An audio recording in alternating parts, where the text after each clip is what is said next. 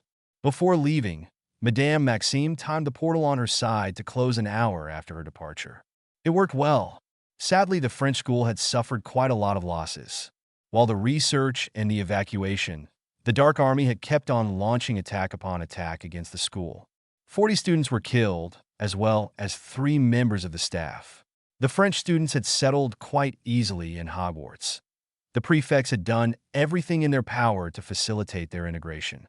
Hogwarts also hosted the Phoenix Order. Most of the families of the students had been hidden with Fidelius or by other means to guarantee their safety. Classes were now completely orientated towards defense, dueling, or dealt with fighting situations. Hermione hadn't given up on her researches about the burglaries at the beginning of the second rise of Voldemort. So far, she hadn't found anything significant. The slip of Hagrid about the wizard who had stolen some of the same things hadn't helped a lot. But she didn't give up. She had set up a group of equally interested students, and they had been researching since then. She had even gained access to the restricted section. Seeing the enthusiasm of the students, she, with the support of the prefects, had asked Dumbledore if groups could be organized to help in war, arguing that the students were feeling useless, something which wasn't good for the morale. The headmaster had agreed, and quickly groups had been set up depending on the interest and skills of the students. There was now a potions group which brewed potions, draft for the healers, but also poisons and potions for attacks or spying. Another worked with plants, setting up natural defenses, extracting ingredients for potions. Several were created for researches in different fields. Moreover, sessions had been created for those interested in gaining extra practice or knowledge. A new class had been opened, physical defense. As the head of houses, Dan Jenkins, the physical defense teacher having taken the temporary lead of the Slytherin house, entered the hall. The prefects were leaving. The other students were in their common rooms, as it was now forbidden to leave them after 10 a.m., and it was near midnight. They escorted their prefect to their rooms. Ron, Hermione, and the other Gryffindor prefects looked at McGonagall strangely. Their teacher looked quite saddened. They entered the tower and gathered everybody, despite the late hours. Gryffindor, it's my duty to inform you of the destruction of Bosbatons. We provoked the implosion of the school, as a big part of you know whose forces were inside. He lost about 1/3 of his army. Cheer rang in the tower, quickly muffled at the grim face of their Transfigurations teacher. Voldemort retaliated. He, with his inner circle, went to Haphazard Street. Most of its inhabitants were tortured and killed. Muffled cries erupted as some of the students had some relatives in Haphazard. "I'm always ready if you want to talk," added the professor before leaving, not knowing exactly what to do and being preoccupied by the situation. No students slept well this night. The next day, as soon as she could, Hermione ran to the library and immersed herself in book, determined to find whatever she was looking for. She walked through the shelves of the restricted section, looking at the title of the books, picking a few on her way. As she reached the end of the shelves, she headed back to her usual table when a little brown book caught her eyes. She took it and placed it at the end of her pile. Hours later, she opened it, quite infuriated at her lack of results. She dusted the cover, which didn't have a title. Opening it, she saw a faded writing. Diary of Lad Gilderin. Shrugging, she turned on the next pages, zooming over them, when an entry caught her eyes. "Today, I met Alvin. I can't believe what he showed me. The power he holds is unimaginable. He persuaded me. No light wizard I know of hold the quarter of the power he demonstrated. This proves it. The true power reside in dark magic, and I'll become the best dark wizard ever. Everyone will know me, not as the good, gentle lad, but as Grindelwald. They will fear me. I swear it." This was the diary of Grindelwald. Hermione was tempted to go immediately to Dumbledore, but curiosity got the better of her, and she continued her lecture. As reached the final entry of the diary, her face was ashen. She closed the book abruptly, gathered her thing, and ran to Dumbledore's office. The last entry rang to her ears. I've gathered nearly all the items. I have Gyra's diary. I'll open the gate soon. Do you believe it? I told you about this light wizard, Dumbledore. He is growing quite powerful, but once the ritual will be completed, he'll be powerless. I will achieve the greatest goal of all dark wizards, opening the hell gates. TBC. Oh.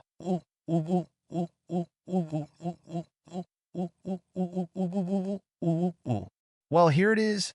Hope you liked it. Thanks again for those who reviewed. You're the best. Naya. 1.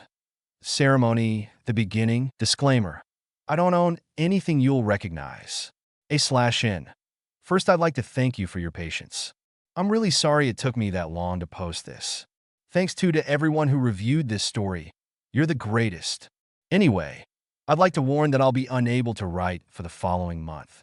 My finals are starting on Monday and will end on June the 18th. I don't have an exam every day, but they're really big and important exams and I've a lot of studying to do. For those who knew a little about French school, I'm taking what we called the baccalaureate. I need to get really good mark on all of them, 80% at least, to be able to enter the university I want. I hope you'll understand my dilemma. But don't worry, I'll finish all my stories. Thanks to the Red Dragon Order and Lindau for helping me. By Naya. Chapter 13. The Darrens gathered for the first trial, the trailing test. They were all blinded. Harry heard several loud sounds near them and was roughly grabbed and pushed on something. From the movements, the flapping, and the air whirling around him, he deduced he was on a dragon. Finally, he was pushed off, and only sheer luck and Arxern's training preventing him from losing his balance and falling on the ground. You must come back to the den and bring back a fox hair. He heard the rider take off before he could ask him a question. Rolling his eyes, Harry tried to guess his location. How nice of them. They couldn't have taken me further away. He was deep in the Isard, the forest that was situated a few kilometers away from the headquarters.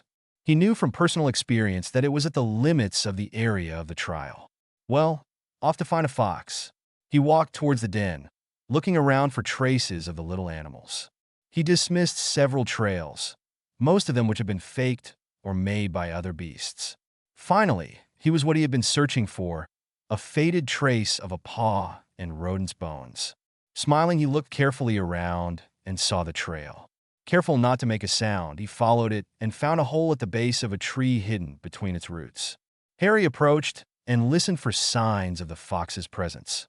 No sound. Frowning, he knelt next to the hole. The scent of dead bodies hit his nose. Biting his lips, he looked around, trying to find something to dig in.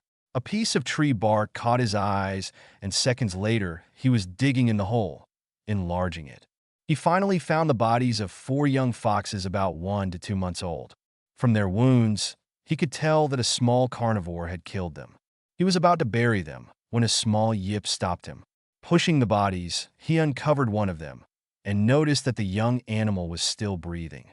He put a hand over the gashes and dry blood.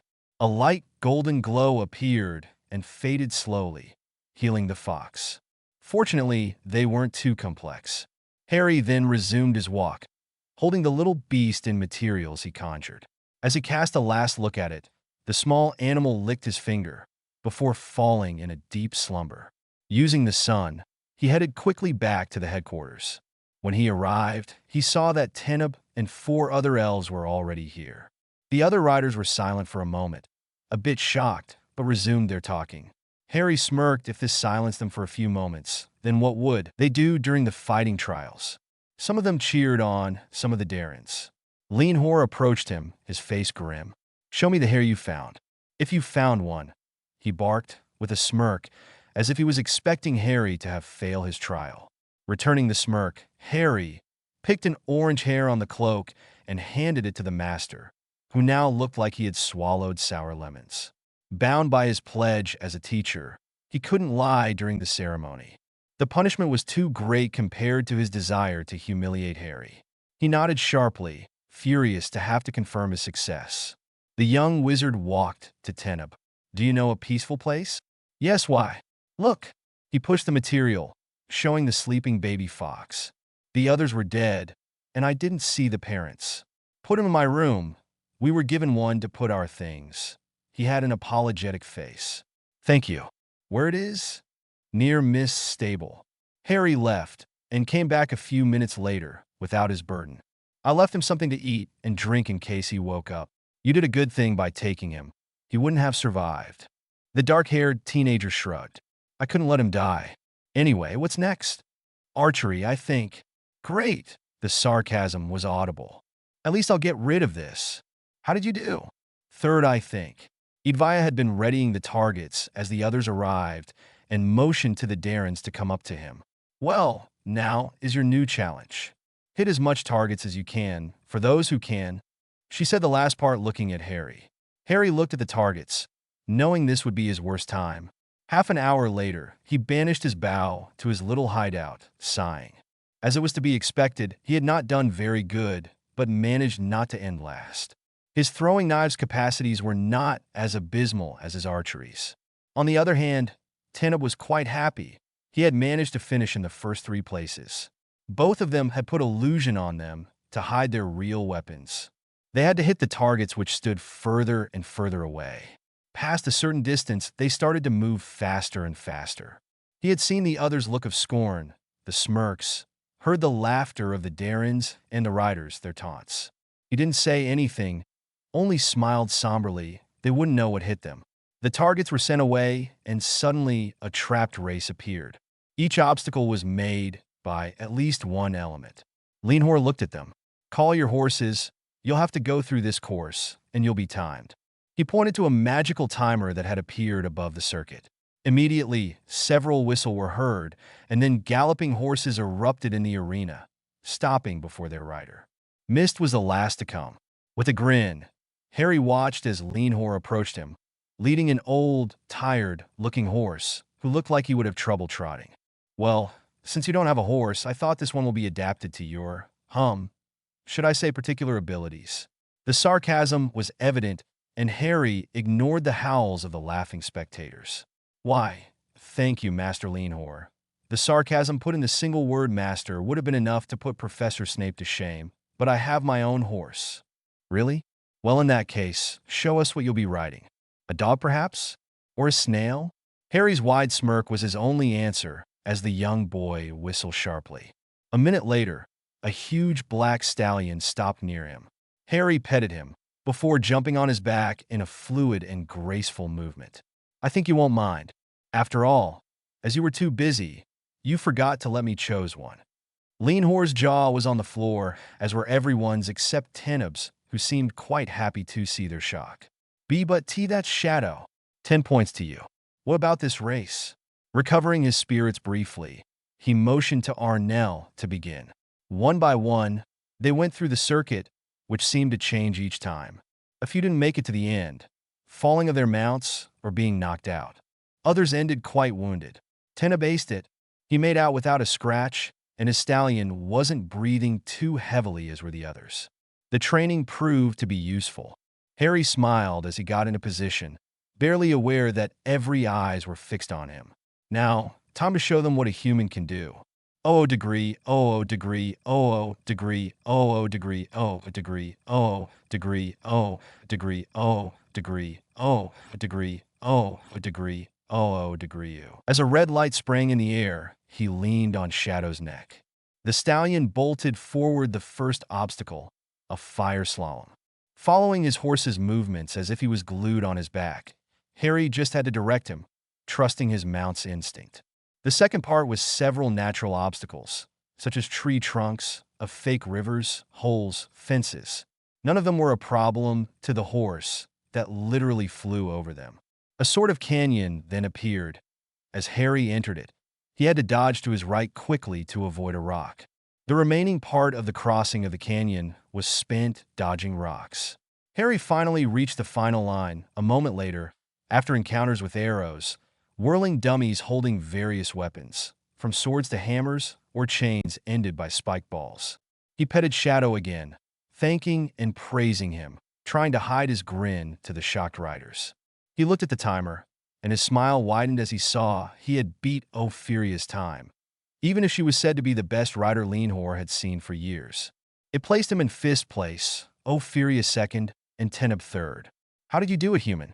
Leenhor's bark brought everyone back to reality. That's training for you and a good teacher.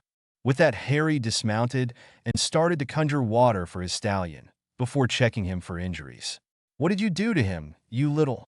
Lenhor had grabbed him roughly by his collar, but couldn't finish his question as Shadow stomped heavily on his foot.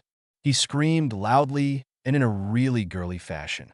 "Oh, sorry, I forgot to tell you, he's quite protective of me. But you knew that, didn't you?" Lenhor was too busy hovering on his good feet while nursing his other to answer. Teneb repressed a grin. The sight was really hilarious. In the corner of his eyes, he saw Cobalt smiling slightly too. Before the riding master could ridicule himself more than he had already, a tall elemental, Kasim, arrived before them. Darins, those who have been gifted with the control of elements will now step forwards. A cheer erupted from the stands. Elemental tests were the first ones of the spectacular part of the ceremonies. They marked the beginning of the fights. Teneb was among those who had elements' powers. There were, besides the three elementals whose powers were part of the patrimony, Anir, which had control over earth, and Melissa, which was a fire elemental like Harry. When Harry followed Teneb to the spot that Kasim had showed, whispers broke. "Get back to your place, human," yelled one of the riders. "Yes." Other shouts quite similar as for their contents followed. Harry was growing angrier by the minute, and he saw Teneb glanced worriedly at him. Fire-gifted people tended to have volatile tempers.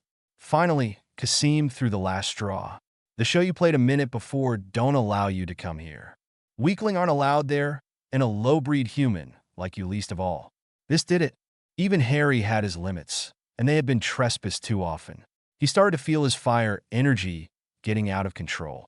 Trying to regain control of the energy, even if he knew it was useless, he looked wildly around him to find a target which wouldn't mind being reduced to ashes, something he was tempted to do to the elf before him. He saw a pile wood remaining of the riding circuit. Focusing on it, trying to ignore the burning feeling in his body, he directed the energy to the pile, which exploded in a huge flame.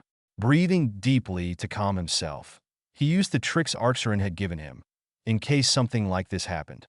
He turned his blazing green eyes to Kasim. "Take back what you said." The words were barely whispered, but the power behind the words made the rider take a step backwards. "Eee!"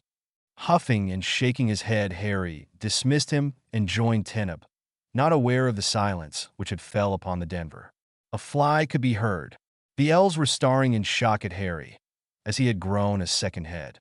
Nobody uttered a word as the Darins started their next trial. They would summon elemental beasts that would fight against each other.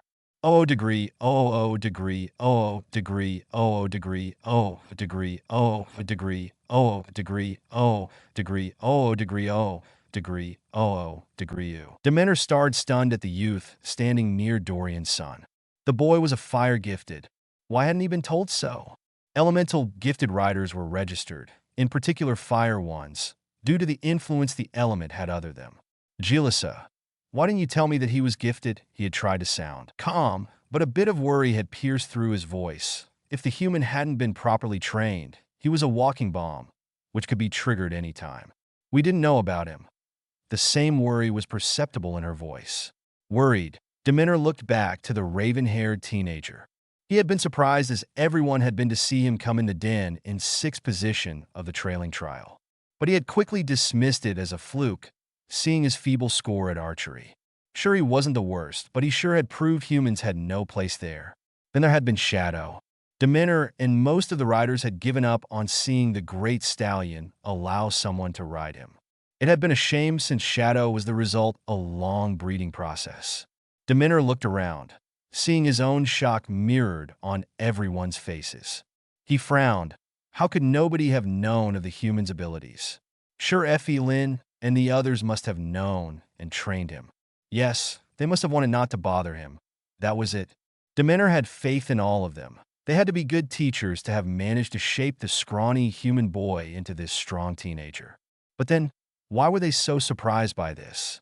The astonished look on their face confused the leader of the Dragon Masters. The awed whispers filling the stands brought him back to the ceremony. The Darins had started their summons. Despite the fact that the elementals had learned to control their powers since their birth, they would fight with the others, even if they had a huge advantage on them. Ribber stepped forwards and raised his hands, Something seemed to come from the ground, and slowly a huge erumpent appeared, made of rock, vines, wood.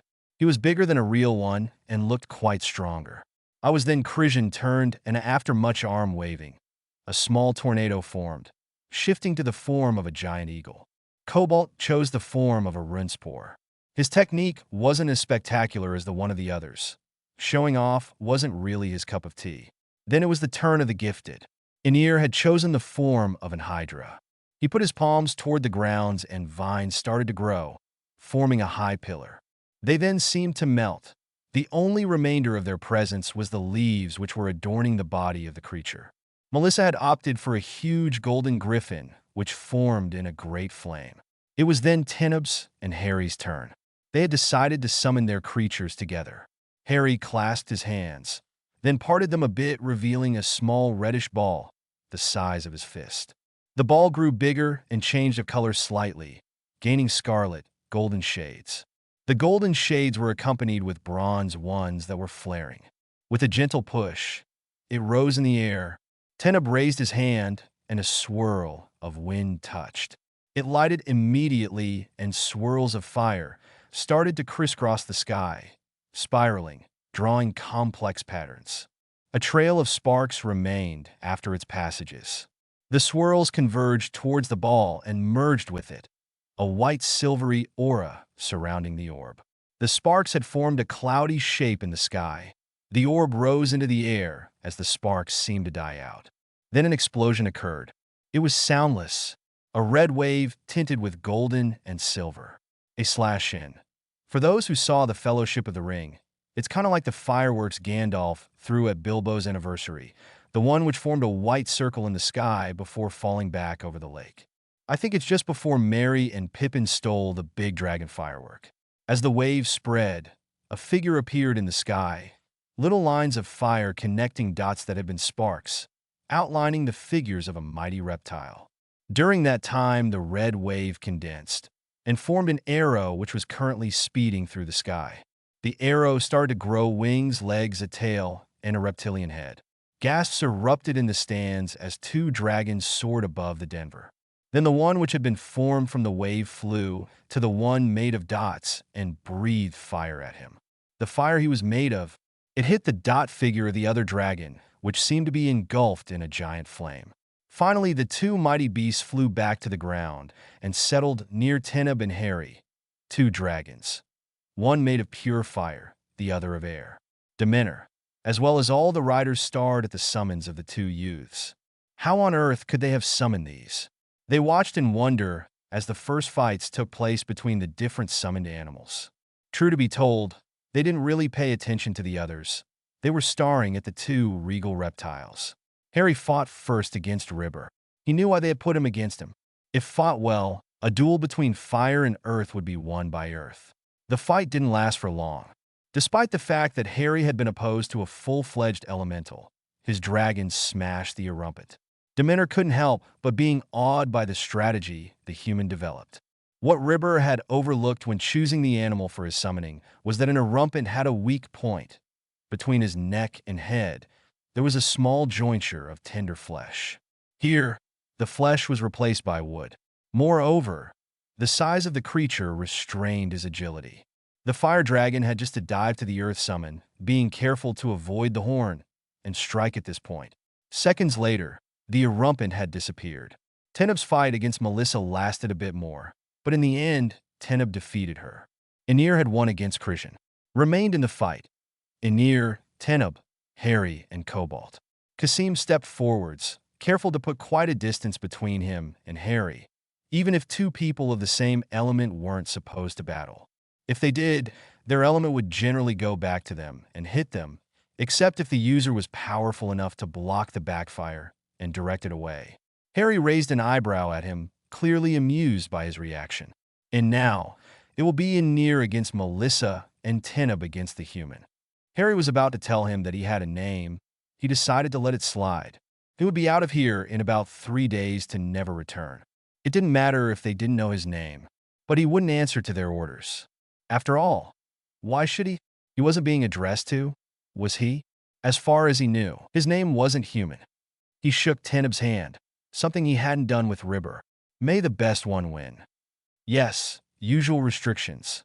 As usual, they approached their creatures, and to everyone's shock, climbed on them. Immediately, Kasim rushed to their side, stuttering. You can't mount them, it's impossible. And against the rules. The 10 rules of the dragons only say that during the ceremony, any way of fighting is allowed, as long as it doesn't threaten the lives of the opponent or any other living creatures involved in the battle. There is nothing which forbids someone from climbing on his summon, recited Teneb. But how? Ignoring him, the two Darren shot in the air and came face to face. They had often fought like this. Air wasn't very useful against fire because it only fueled its power. On the other hand, Teneb could easily direct an attack of fire off target. They had resorted to these methods when fighting with their element's powers. Grinning, Harry raised his arm and dropped it, signaling the start of the fight. To the spectators who were staring at them, open-mouthed, it looked more like a show than a fight. They looked like they were enjoying this a lot.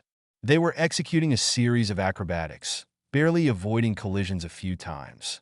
A gasp escaped their lips as Harry dove, followed immediately by Teneb. It's like Quidditch, it's like Quidditch, it's like Quidditch, it's like. Now! Harry leaned on the right side of his fire dragon, who made a barrel roll before springing in the air. At the time, Harry had sent an attack behind him. The air moved by their dive would conduct it, creating a column of fire from which Teneb wouldn't be able to escape. But Harry didn't loosen his concentration and stayed alert, something which allowed him to barely escape a series of air blades thrown from his left side. Well done. Yours was good too, answered Teneb. Thanks. Are you finished with your warm-up? Ready when you are. Let's go then. They rose in the air, like two arrows. The fight grew more heated. They exchanged blows after blows. Teneb's dragon created a huge tornado, summoned a thick fog, hiding himself behind. It was so thick was it also muffled the sounds, opening his mind, heightening his senses, waiting for the smallest clues of Teneb's presence. He knew that if he tried to escape from the fog, it would follow him, thickening around him to the point where he would have difficulty to breathe. He smirked. He was certain Teneb would use the move, and he had thought of a counterattack. Gathering his powers, he used them to web a sort of protection around him, like a second skin. His smirk deepened. He really hoped that Teneb had thought of erecting a shield around him. It was going to hurt. Putting his hand on his element animal's head, he gave his order. Taking a deep breath, he braced himself as the dragon opened his mouth and let huge tongues of fire free. Immediately, the air around them lit up. Normally a real fog, as it was composed of water, couldn't have conduct fire. But Teneb had made it so that any tentative of Harry to use fire when in this fog will end with the young wizard in the middle of a cloud of his own fire. Harry willed the fire around him to support him, as he sensed his dragon fusion with the flames around them. He smiled. This would increase the power of his creature. As he concentrated to force the wild element to resume his reptilian form, he forgot to watch his back. It proved to be a fatal mistake. He didn't have the time to react when a swirling wind took him and threw him in the air. He was about 200 meters high and was falling straight to the ground without parachute, forcing himself to calm down, something that was proving to be difficult since he was seeing the ground getting closer and closer. He called for his creature. He was 80 meters high, 60, 50, 40, 30. He closed his eyes, picturing what would remain of him, a smashed Harry. Not a very pretty picture, mind you. Suddenly, his eyes flew open as he sensed his dragons just above him. 10 meters before he hit the ground, he found himself safe on the back of the fire dragon who swept above the grass, leaving a burned trail behind him. This is war, he muttered. He looked at Teneb's dragon. He knew from past experience that the creature wouldn't catch on fire.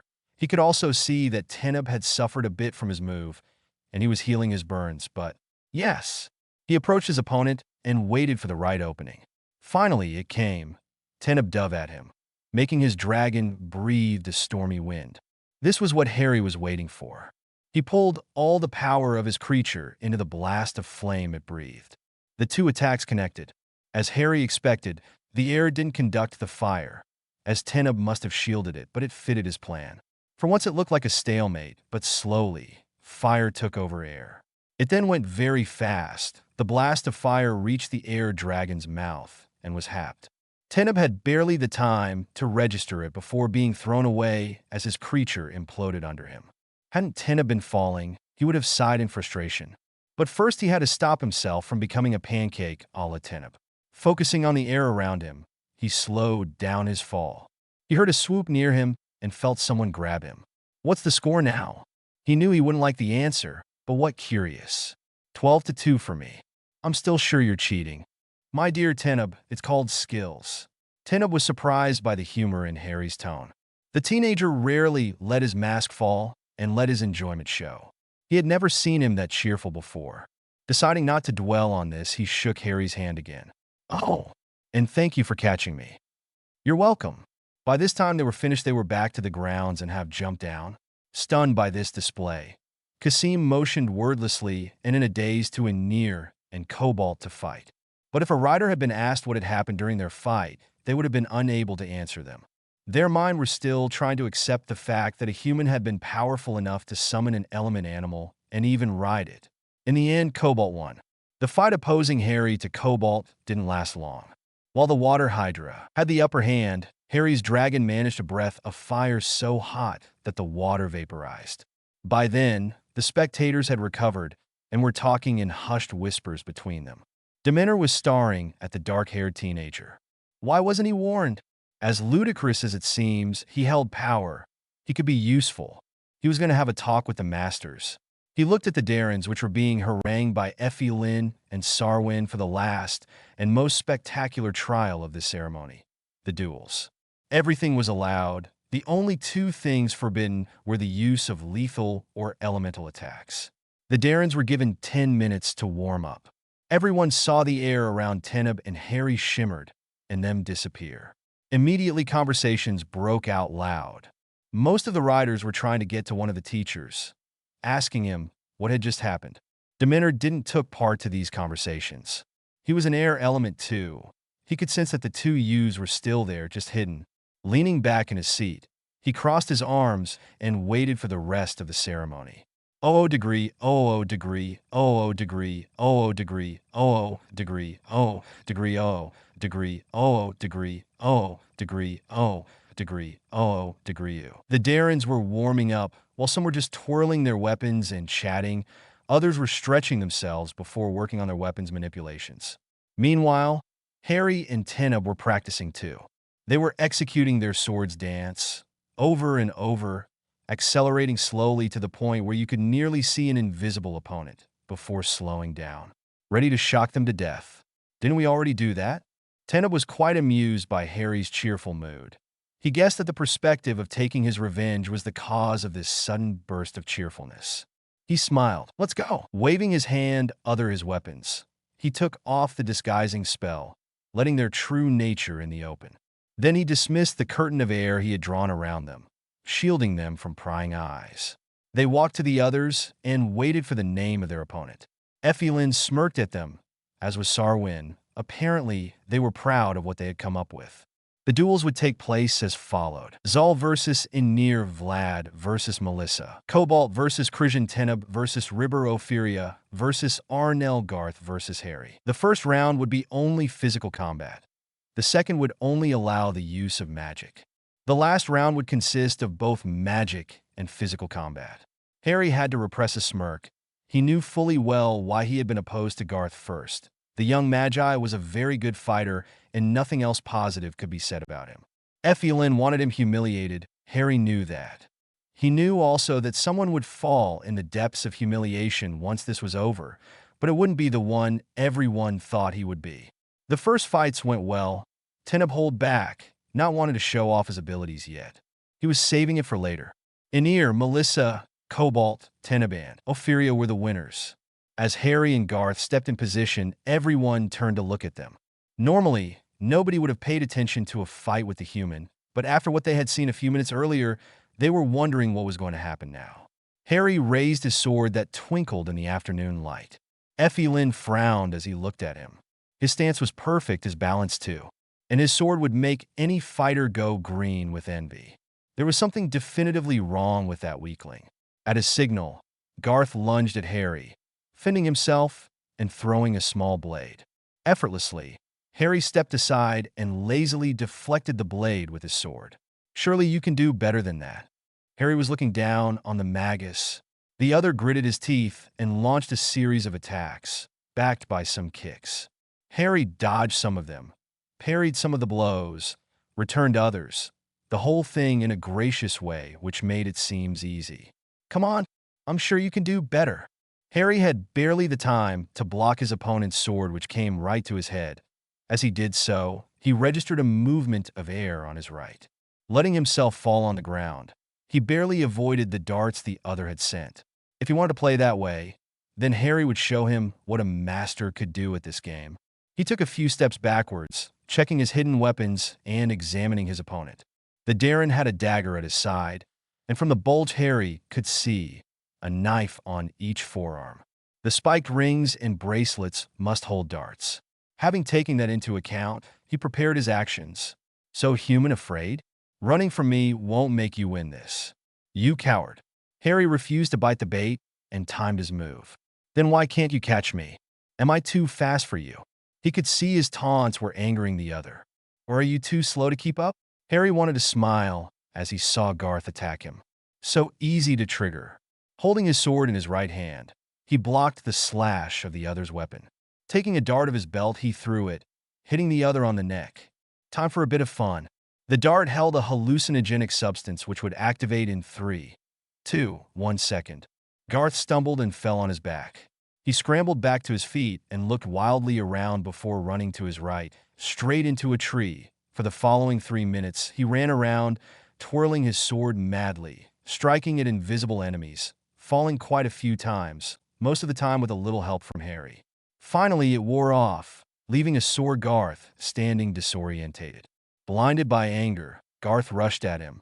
Harry sighed, stepped to his right, extending his leg and successfully tripping the other boy while slashing with his knife, cutting the other's belt that had been the only thing holding his pants. The magus, standing only in his underwear, had now reached a strange shade of purple, mixed with a deep red color. He launched an attack after extricating himself from his pants. He couldn't use magic to repair them and would have to finish the fight in his underwear. He was making furious moves while drawing his dagger and readying to struck Harry in his back. But Harry had seen it, and if there was one thing he despised, it was this. Doing a somersault over Garth, he took out his dagger and struck the boy behind his head as he ended his jump. Falling on his face, Garth managed to roll and by some miracle came back to his feet. Whirling on his heels, he tried to face Harry, but the young teenager had been too fast and was already on his right side, delivering a mighty kick in his face. The youth, unbalanced and surprised by the strength behind the blow, staggered but managed to stay on his feet and struck at Harry. During the following minute, the spectators could only see a metallic blur as Harry forced Garth to step back. Finally, with a large slash and quick twirl of his dagger, he caught the other's sword and hit his adversary. Seconds later, a clang echoed through the arena. Garth was lying on the grounds, a cut on his left cheek, his sword meters away, and Harry's sword pointed at his throat. Do you give up? Remaining mute, Garth withered under Harry's sword, trying to take out his other dagger. If you're looking for this, I took the liberty to free you from its weight, said Harry, with a smirk which would have mad Snape's proud. White, Garth looked up at the young human who was currently holding his 2 knives and his dagger in his right hand. And forget about using your darts, you would regret it. Garth kept on struggling, growing fed up with him. Harry increased the pressure on his throat. Do you give up? Shaking his head slowly, Garth kept his eyes fixed on Harry. The young teenager was a bit taken aback by the amount of hate he saw in these eyes. After all, what he had done to the magus wasn't the 10th of what he had to endure. He sheathed his sword and without a word threw the other's weapons at him before walking back to Teneb without a last glance at his opponent. Effie Lynn was now a lovely shade of scarlet. Really, he should take some anger management lessons. But Sarwin hadn't lost his smug appearance. Good fight, Harry. You too. Revenge is really a dish best served cold. Did you take pictures? Of course, but can I ask you something? Yes. Could you give me some duplicates? This sent the 2 youths in a fit of laughter. Sure. At this moment, Sarwin approached. The victors will now battle. Only magic is allowed in these duels. He then announced the duels. Aenir versus Vlad, Kablat versus Teneb, Opheria versus Harry. The fights of Aenir and Teneb were quick. Aenir, though not an expert fighter, was a master when it came to magic and usually preferred this way of fighting. Vlad had no chance. Neither had Cobalt. In a matter of 5 minutes, the young elemental was bound and gagged, thus forced to withdraw from the fight. It was then time for Harry and Opheria to battle. Seeing the apprehensive look on the mag's face, Harry decided to end this quickly. After all, Opheria was one of the few that hadn't let Teneb completely down. At Sarwin's signal, he fired a strong, disarming charm, but was nearly caught off guard when it rebounded on Opheria's shield and flew straight back to him. She had erected the scale shield. It prevented any charm, besides the unforgivables, to enter, but also to exit. While in the shield, Opheria couldn't do anything to him, and he couldn't do anything to her either. This would be a little challenge. He had to make her to drop her shield. There was no other way, no other legal way. Circling around, he tested her defenses, only to have his spells thrown back at him. He knew she was waiting for him to tire before taking him down. She had to have a monitoring device on her. Scanning her, he found what he was looking for, a small reflect on her right eye. She had magical contacts. Harry was grateful to have hidden his true magical level. Arin had told him how to modify his aura. His was too noticeable both from its strength and appearance. It was white, with rainbow-colored streaks as well as metallic ones. Golden, silver, copper, bronze, platinum. His guardian wouldn't tell him why, though. He had chosen to expose a forest green aura that meant he was of average level. Slowly, little by little, he made his aura fade to a light gray as he threw curses after curses at her shield. They were quite spectacular, but not powerful or draining, and were normally used for shows. He could see her grin as she saw his aura dulling. She was falling for this, as were most of the riders. Many had started to cheer her on, obviously equipped with the same device as she was. Deciding to carry his act to the end, he started to pant. In the corner of his eye, he could see that Sarwin's grin had faltered. So the teacher had sensed what he was doing and seen through his charade. He allowed himself to smirk at the older elf and was rewarded with a glare. He bowed his head a little in a mock salute before manipulating his aura one last time, bringing it to a dark gray color that normally showed exhaustion. The cheers got louder, and as he thought, Opheria dropped her shield. From there, the things went quickly. Harry let his aura flare to a red level, which was associated with a quite powerful being. Opheria gaped at him and tried to put her shield up, but it was too late. Soon she was knocked out. Lying flat on the floor, surprise still etched on her features. Silence followed. Harry didn't mind. He revived the young magus with a wave of his right hand and walked back to Teneb. Arin taught you aura's manipulation? Yes. Kelia showed me too. How long have you been studying it? For months. That explains why you were able to pull this off. What about the next fight? It'll be us and Aenir. Exactly. Do you think we could make this a bit quicker? I want to get out of here as soon as I can. I have a few plans in mind for a few friends of mine. Teneb looked at him curiously, but dismissed this. He knew that most of the inhabitants of the headquarters would regret their attitude towards Harry once they'd faced his wrath. No problem. One last thing. Once this fight begins, no mercy. No mercy. They clasped their arm, their marks of blood brother face, to face a small smile on their lips, acceptance filling both of their minds. Ilan orisianter ilan orisarol desen hela atialit tarivomi. They then headed towards Sarwin and Aenir. The three of them were going to have to fight 3 clones made from Sarwin and Ephialin together. The 2 masters had poured all their knowledge in those clones, and the one who stood up the longest against them would win. The 3 clones were supposed to be of equal level, but Harry wouldn't put it past the 2 masters to tamper one a little bit, making us slightly stronger than the others. They could always pretend that it was an accident. Oh well, maybe his training against his dummies would pay off. degree, degree, degree, degree, degree, degree, degree, degree, degree, degree, degree. Those sneaking sons of A. Harry was going through all the curses and insults he knew as his thoughts were turned to the ones responsible of his current predicament. He dodged another curse from the clone on his left. It was the toughest fight he had ever done before. He heard the pants of the other two. The three Darrens were nearly back-to-back, circled by the clones. Teneb, Harry's voice was strained, as he deflected more curses and parried a blow to his chest. "We need to work together, or we're dead." As a barrage of curses flew their way, Harry sighed and erected a strong shield, not the scale one, which was draining, but a bouncing shield. "It won't hold for long. We have to think of something to do, or they'll take us down one by one." "Speak for yourself, human." Anir was looking weirdly at Harry. The young wizard could tell he was torn between several feelings. But finally, his upbringing won. "I don't need your help." With that, he stepped out of the shield. Before Teneb could react, and as Harry wasn't about to come to his aid now. He might not have been as bad as Garth and his little gang, but he wasn't Harry's favorite person either. He was knocked out by a well-aimed clone's sword's blow.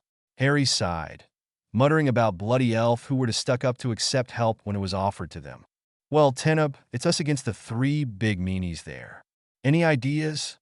"The usual? We'll need something more definitive to get rid of them. In this case, I think that the swords dance will be appropriate." "Indeed. Will you do the honors?" "After you, my dear," said Harry with a mock bow. "You go first. I'll put the shield down in 3 seconds, 2, 1. Go!" The shield dropped, and hell broke loose. The sword dance was an old form of fighting, created by a tribe ages ago. This tribe, known as the Saiyans, who were seen as the masters of swords. They had their own style of fight that they kept exclusively to themselves, and when their tribe disappeared in an eruption, the style was lost. What wasn't known was that a few of them were recruited as Dragon Masters. Prejudices were not strong at that time. One of them was even leader of the Riders. Their guardians were able to gain the knowledge of their way of fighting and kept it. Arin had watched over one of them, a young man who was killed in battle, and he had given Harry the knowledge, agreeing to let Teneb learn it too. What the Riders saw then was a sight which hadn't been seen for decades. They weren't able to use it completely, but in 2 months, they had managed to grasp the basics, and in Harry's case, reach an average level. A thing which was quite an accomplishment already. As the shield was banished, they stood back to back. Their sword raised before them, the stone, embedded in the handle, was shining with magic as they started to pour power in it. They had a faint glow as both of them reached their full capacity, something which took only a few seconds. When using the sword dance, the blades were their only weapons. Saiyans thought the sword to be the noblest form of fighting and had brought it to the form of an art. Magical duel was looked down, so that had created weapons that could channel magic, something only dwarves were still able to do. For the few seconds it took them to pour their energy in the swords, everything stood still. Anir had been carried away. The Riders were all looking at the two young Darrens. "When you want Teneb, let's go." With a quick circular motion of his sword, the young elf sent an energy blast to the closest clone, which was blown backward. Then the dance started. The Riders' mouths opened slightly more each time they struck or moved. Their movements were perfectly coordinated. Each of their blows was backed up by powerful spells. The clones stepped backwards. Harry had fell into automatism. Slash, spun, fend and strike, withdraw, parry, slash again, jump, roll. Glancing at Teneb, he nodded and the elf ran to him, followed by the clone he had been fighting. As he was near Harry, he lifted his feet and put it on the cupped hand of Harry, who thrown him in the air, over the clone who had been about to hit Teneb in the back. As he flew over the clone, Teneb delivered a strong kick with his leg, sending him on the grounds, unconscious. Meanwhile, the clone Teneb had knocked out was up again. Harry sent a petrifying spell towards the one they had just stunned before turning to the one who had managed to escape them for now. He was mainly using his magic. Harry had barely saw him using his sword or his daggers beside when he had to defend himself. "Caldio," Harry muttered, only to have it came straight back to him, freezing the spot of grass where he had stood minutes before. He approached the clone, sensing Teneb fighting with the other one behind him. Because the clone didn't attack, he taking a few steps backwards, he muttered a few chosen words. "Melior Maximus Revelis." A red shield appeared around the clone. The Cleanian dome. Harry sheathed his sword. This dome was an advanced version of the scale shield. In general, it was used to give the caster a large space and allowed him to ready for an attack. It could only be broken if it was a black, gray, brown, blue, green, or yellow color. If it was an orange, red, purple, metallic colored, or white dome, it means that the caster had poured enough power in his dome to make it unbreakable. No curse could enter, but some could exit. Only very powerful spells could. The caster had to bend his dome to allow the spell to exit. It demanded a great deal of concentration and skills. Holding his hands before him, he started to chant, drawing complex pattern in front of him as if he was weaving a tapestry. Sarwyn, who was at that moment the only one watching him, the others being enthralled into Teneb's fight, recognized a pinnacle as well as a few runes standing for power, nature, seeking magic. Soon the movements of Harry's hands accelerated and his fingers started to glow faintly, threads of light leaving the tip to weave themselves before shrinking. Still chanting, Harry watched at the ball of pure light in his cupped right hand. Glancing at the clone, still protected under his dome, he had been gathering the energy around him. Harry had felt his close surroundings being drained from their energy, and he could sense him setting up several traps, not bothering to hide the manipulated flows like Harry. Too bad for him. With a sharp motion of his hand, he threw the ball above the clone. Odessa too. Suddenly the ball seemed to explode in tiny threads of light, which formed a huge snare which covered the whole dome.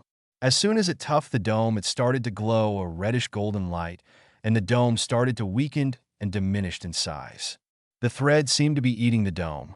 The clone was panicking and wasn't able to concentrate enough to banish his dome. Moreover, all the energy he had accumulated needed to be released, or there would be too much pressure and would explode. Soon, the dome was reduced to the size of a large shield, and Harry could see burns appearing on the clone. Not wanting to kill him, he approached and summoned one of the thread to his hand, absorbing some of the energy. The power was wild and raw, and Harry struggled to gain control of it. Inside the weakened dome, the clone had blacked out. Apparently, the pressure had been too much. Odal 3. The threads faded and the dome, now rid of it, flickered for a few minutes. But as its caster was now unconscious, it disappeared too, casting a freezing and muting charm on the clone. Harry ran to Teneb, who had troubles with the last of the clone.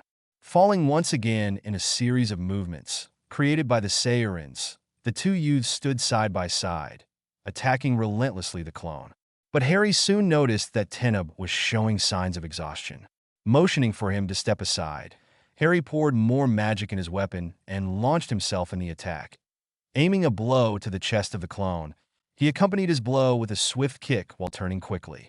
A red gash marred now the uncovered torso of the clone. He raised his sword and struck down, clenching his sword with the others. The situation seemed to have come to a dead end. Both swords were locked together, and none of the opponents seemed to be about to give up. Suddenly, Harry released his grip a little, surprising the other who had been leaning on his sword. The sudden loss of resistance caused him to stumble, and he wasn't able to react as Harry twirled his sword, taking it out of his hands. The sword landed 2 meters away, but before he could bend down to pick it up, a blade came to his throat, daring him to move.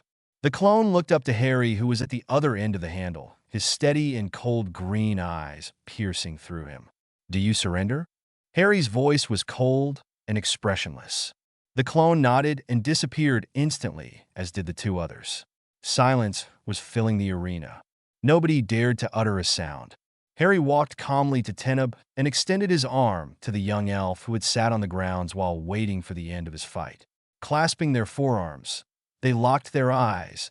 They renewed their pact of blood brothers again. Harry gave his friend a little energy boost before releasing his arm. They sheathed their weapons after casting a few cleaning charms as well as a dwarf spell Tyrio had taught them, to sharpen the blade and protect it. Together they then turned to the stands, waiting side by side.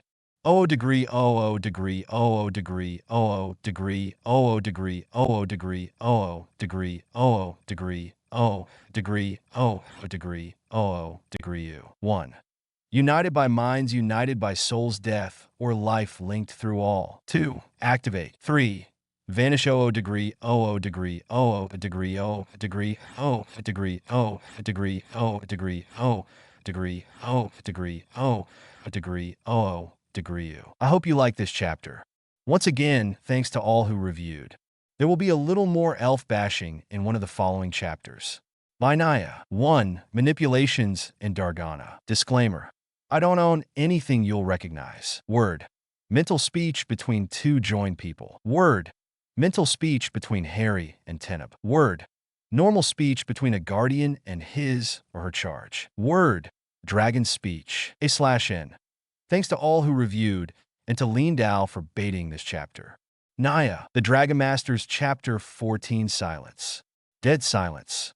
No one was daring to speak. The display of power they had just witnessed was extraordinary. This one had assured both of them the title of Ather. Added to their rider's name, it means that they had been the best of their group. They would have to choose their name during the second part of the ceremony that would take place the next day. They both bowed to the statues on the fields in the ancient manner. Then Harry looked at Teneb and concentrated. Can we get out there? Harry's middle tone was eager. Gladly. The cliff? Yes, Teneb didn't miss the rush of the voice. Let's go. Taking their weapons, they headed towards their horses, who had stayed around, jumped on their backs, and left, without a word, followed by every eye. Nobody stopped them or tried to. Demeanor started at the place where they had been. How? How was this possible? He recalled everything he knew about the human. What was his name? Harvey or something like this. He remembered black hair, tan skin, a boy quite short and scrawny, with green eyes. Yes, the eyes, he could picture them distinctively. Their color was unusual. The boy was confused when he had seen him for the first and last time. Lost too, and hurt or humiliated. He didn't really remember. He looked around, only to see shocked faces, like his own, probably. The thing that was still puzzling him was the obvious surprise of the masters. Effie Lynn and Sarwin's faces were almost comical. Their faces were gray, and now becoming slowly a lovely red shade. Their eyes were bulging out of their eye sockets, their mouth wide opened. Demeanor would have laughed if the situation hadn't been so serious. From everything he could see, he had a loose fire elemental, a powerful fighting genius there, with no attach or loyalties towards the institution. Teneb was another story. When he had heard the son of Dorian had befriended the human, he had been about to have a serious talk with him. But an event at Horvold had prevented him from doing so, and later it had been too late. So to sum up everything, he had the two most powerful and promising students he had never seen, but had lost their loyalty. It was obvious that the human only held spite and wariness for them, and that Teneb was disillusioned when it came to his race and the riders. It was a real shame to know that they might have lost or damaged two amazing potentials. But why wasn't he warned? He would have taken some measures, some private tutors, apprenticeship with the Royal Elite Guards, even for the human. He could be a useful weapon, and with the proper training and action, he would have been attached to the headquarters, loyal to his death to the riders. What had the teachers told him about both of them? Demeanor tried to recall the reports he had received. His memory was really bad, he knew this. He could remember some people for a really long time, but not facts. Sighing, he stood up and broke the silence. This closes the competition. Darrens, you have proved today to be worthy of the dragons and have brought pride to your mentors. It's also my duty to give the Ather to the ones who prove to possess the best skills. But since those who earned them have already left, they will receive them later. Darrens, you're now on the road towards independence. At the end of this ceremony, you'll be bonded rider. Always keep what you have learned here in your minds and honor the dragons.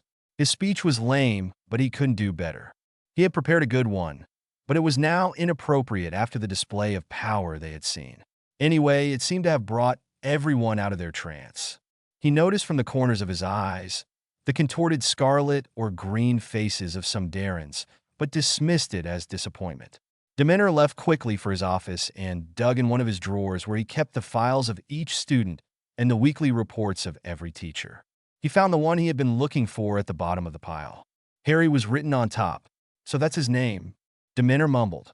He skipped through it and became more and more puzzled as he read the comments of the masters.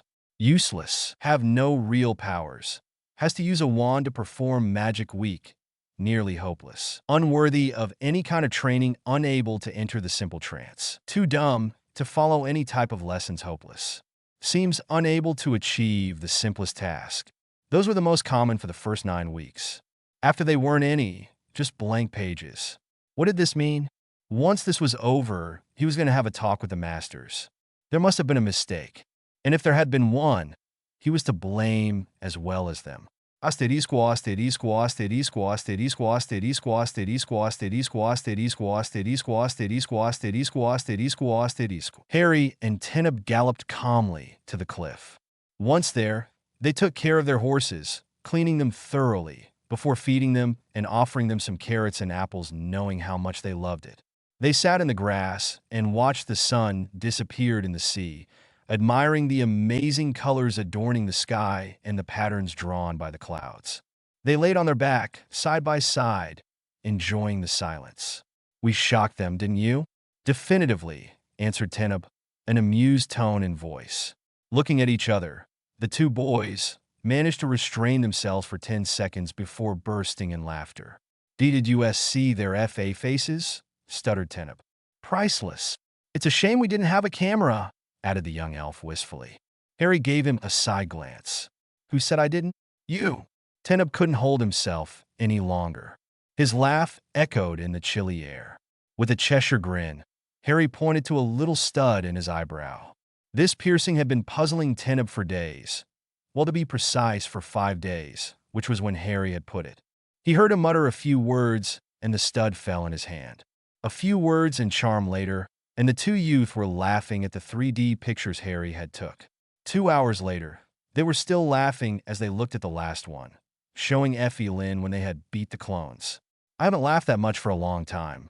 Teneb had difficulties to catch his breath. "Me neither. I didn't think it was possible to show that many colors. Yes, my favorite was this shade of red, you know, the one between tomato red and magenta with the little white dots. Mine was green with pink stains. This one was grand, I have to admit this." Silence fell again on them, but they were comfortable. They had often shared this kind of silence. Teneb? Yes? They had mastered mental speech and enjoyed using it. It was quite funny. Generally, they used it during lessons, making quite inappropriate commentaries on teachers, caricaturing them, miming their attitude, the whole thing mentally. What's going to happen now? I don't know, Harry, I really don't know. That's helpful. Did you have other dreams? Harry sighed and stretched. Every night, his whisper was barely heard. Sorry. Don't be, it's not your fault. But I swear, once I'm out of here, dragons or not, I'll kick his ass to the 7th hell. I'll make him pay. Through their link, Teneb could sense the cold rage behind these thoughts. It scared him a bit, such repressed negative emotions, this thirst for revenge. Elves weren't used to this sort of feeling. But Teneb knew one thing. He would help Harry. He had seen what this monster had done, and his mind was set. This Voldemort didn't deserve to live. Harry, did you try to shield your mind? Yes, it doesn't work. The scar is a link. When Voldemort's curse rebounded, it mixed with my magic, intertwining itself with it. It's part of me, and it explains some of my abilities like the parcel tongue. To cut myself from the dream, I'd have to disable the link, thus rendering the dark magic I received years ago inactive. But to do that, I'd have to give up every part in contact with it, which represents half of my magic. My powers will be divided in 2, and it would bring my chance to defeat him to nil. Sleeping drafts? Charms. The potions are addictive if taken too regularly, and for the charms, I developed a resistance to them after some time. Teneb frowned a bit. He knew the nightmares were slowly mining his friend. Did you try this? Create a sort of channel for the visions? If I understand it correctly, the visions are coming from Voldemort. He unconsciously sends them to you. So they must be conveyed through some sort of energy. Energy can be channeled. So, continued Harry, all I'd have to do is locate the link's contact's point. He looked up at his friend. It could work. We could do this now. Well, if you feel up to it, see you in the plane. Seconds later, they meet in the plane. Arxerin and Keelia aren't there for once. Yes, and do you know what I think of this? Arxerin and Keelia kissing in a tree. If you could refrain from this type of remarks, it would be greatly appreciated. Both boys could see Harry's guardian was exactly happy with them. Neither was Kelia. What in Desta's name are you doing here? You should be resting. But no, you're wandering in the plane? Have we taught you nothing? You didn't even do some stretching after your fights. By the way, congratulations on being named Ather, both of you. Looking strangely at Kelia, Harry and Teneb glanced at each other before shrugging. They were used to the mood swings of the female guardian by now. Well, we were thinking, started Harry. It's possible? Harry shot a withering glare at his guardian that clearly said, shut up or die. As I was saying, we were thinking about my link with Voldemort and the possibilities to alter it. At this point, the raven-haired wizard knew he had caught their attention. Yes, and? Kelia was now looking at them eagerly. Well, as eagerly as an Imnag could look. Well, is it possible to manipulate our own magic? The two guardians looked at each other, apparently puzzled by this question. In theory, yes, said Arin, but it has never been done before. Why? Because we thought of creating a sort of new channel for those vision, one which could be controlled and wouldn't allow him to feel the curses, explained Teneb. Arin and Kelia frowned a bit. It could work, finally said Arin, but we'd have to fusion with you. What? Teneb and Harry's cry echoed in the plane, making Arin and Kelia winced. Not so loud. We're not deaf. But to clear a few things, listen carefully. To manipulate magic's flow, unless you're a magus, you need to access the third plane, the magic one. The problem is that nobody, except guardians and a few other beings, can enter it. To that point, the explanation made sense to Harry. So, how do we do this? The two spirits stared at them. They had expected a great deal of talking to have them to obey. First, where is your mark? Kelia was the first one to recover. Wordlessly, Teneb pointed to his right shoulder and Harry to the back of his neck. The young wizard had always wondered about his mark. He hadn't seen Teneb's before, which was strange when he came to think of it. If it was placed on his shoulder, it should have been visible during training. Pushing this question to the back of his mind, he concentrated on his guardian who was currently explaining something. So, all you have to do is relax and don't fight it. It'll feel a bit weird, but that's all. The two Darrens had barely the time to nod their assent and relax before seeing their two guardians glow brightly, blinding them. As soon as they got their sight back, they saw two shining balls of light hovering over them instead of the spirit dragons. The two balls suddenly dove towards, and they sensed their marks tingle a bit.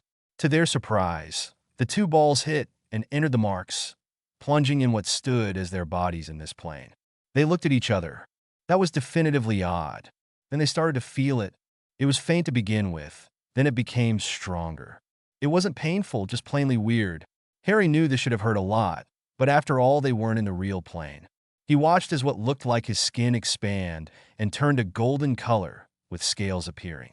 It was strange, like he was a kind of spectator. After a few seconds, he realized it. He was transforming into Arin. The change in itself wasn't too strange. He had a Sauroch form as an animagus and had been working on it for quite a time now. It was the power. It was amazing. Harry could feel the energy flowing around him. Through Arin's eyes, the plane took a completely different aspect. Shining strings were running the place, filled with raw energy and power. Colors were everywhere. Every kind, every subtle type was present, forming an harmonious landscape. This is amazing, thought Harry, isn't it? There was no place for mistake. It was Arin's tone. Please, tell me he isn't in my head. Harry was praying every gods he knew to spare him this fate. Well, technically, I'm always in your head. Shit. Language, scolded Arin. That's beside the point. What do we have to do now? Just relax and watch. Arin took control, and suddenly, Harry felt the wing of the Sauroch opening to their full length. Then he felt the power rush through the body, accumulating to extraordinary proportions. It seemed to enter every fiber of his being. Through the corner of his eye, he saw that his body, or more accurately, Arin's body, was shimmering. Suddenly, he felt himself dissolve into this power, become part of it. They were now moving at lightning speed, following magic's flows. Harry felt as if he was in a roller coaster, even if he had never been in one. The closest thing he could rely to was his trip in Gringotts. Harry, be ready, we're nearly here. Arin's warning echoed in his head. All right, just one question, well, two. Can I communicate with Teneb? And how can I manipulate the flows? Well, for the communication part, just send him a thought like you do with mental speech. For the manipulation, well, it's like weaving. You direct the threads of magic with your mind and power. The more power you have, the easier it is, explained Arxerin. Ukkawi. The doubtful edge of Harry's voice couldn't be missed. It's not that difficult. That's what you said when you decided I needed to learn the steel dance. Well, you managed to do it, didn't you? Yes, after 2 months of practice. Oh, don't be such a wet chicken. I'll be helping you. Don't worry. It was supposed to reassure me, seeing that his guardian wasn't about to bite his bait. Harry turned his attention to his surroundings. If the first plane had been amazing, this one couldn't be described by words. His guardian had taught him about the plans, including the mysterious third one. But should he be questioned about the aspect of this plane, Harry knew for sure that he wouldn't have an answer. First, he was seeing it through the eyes of his spirit guardian, and second, no description couldn't even come close to reality. There was too much everything.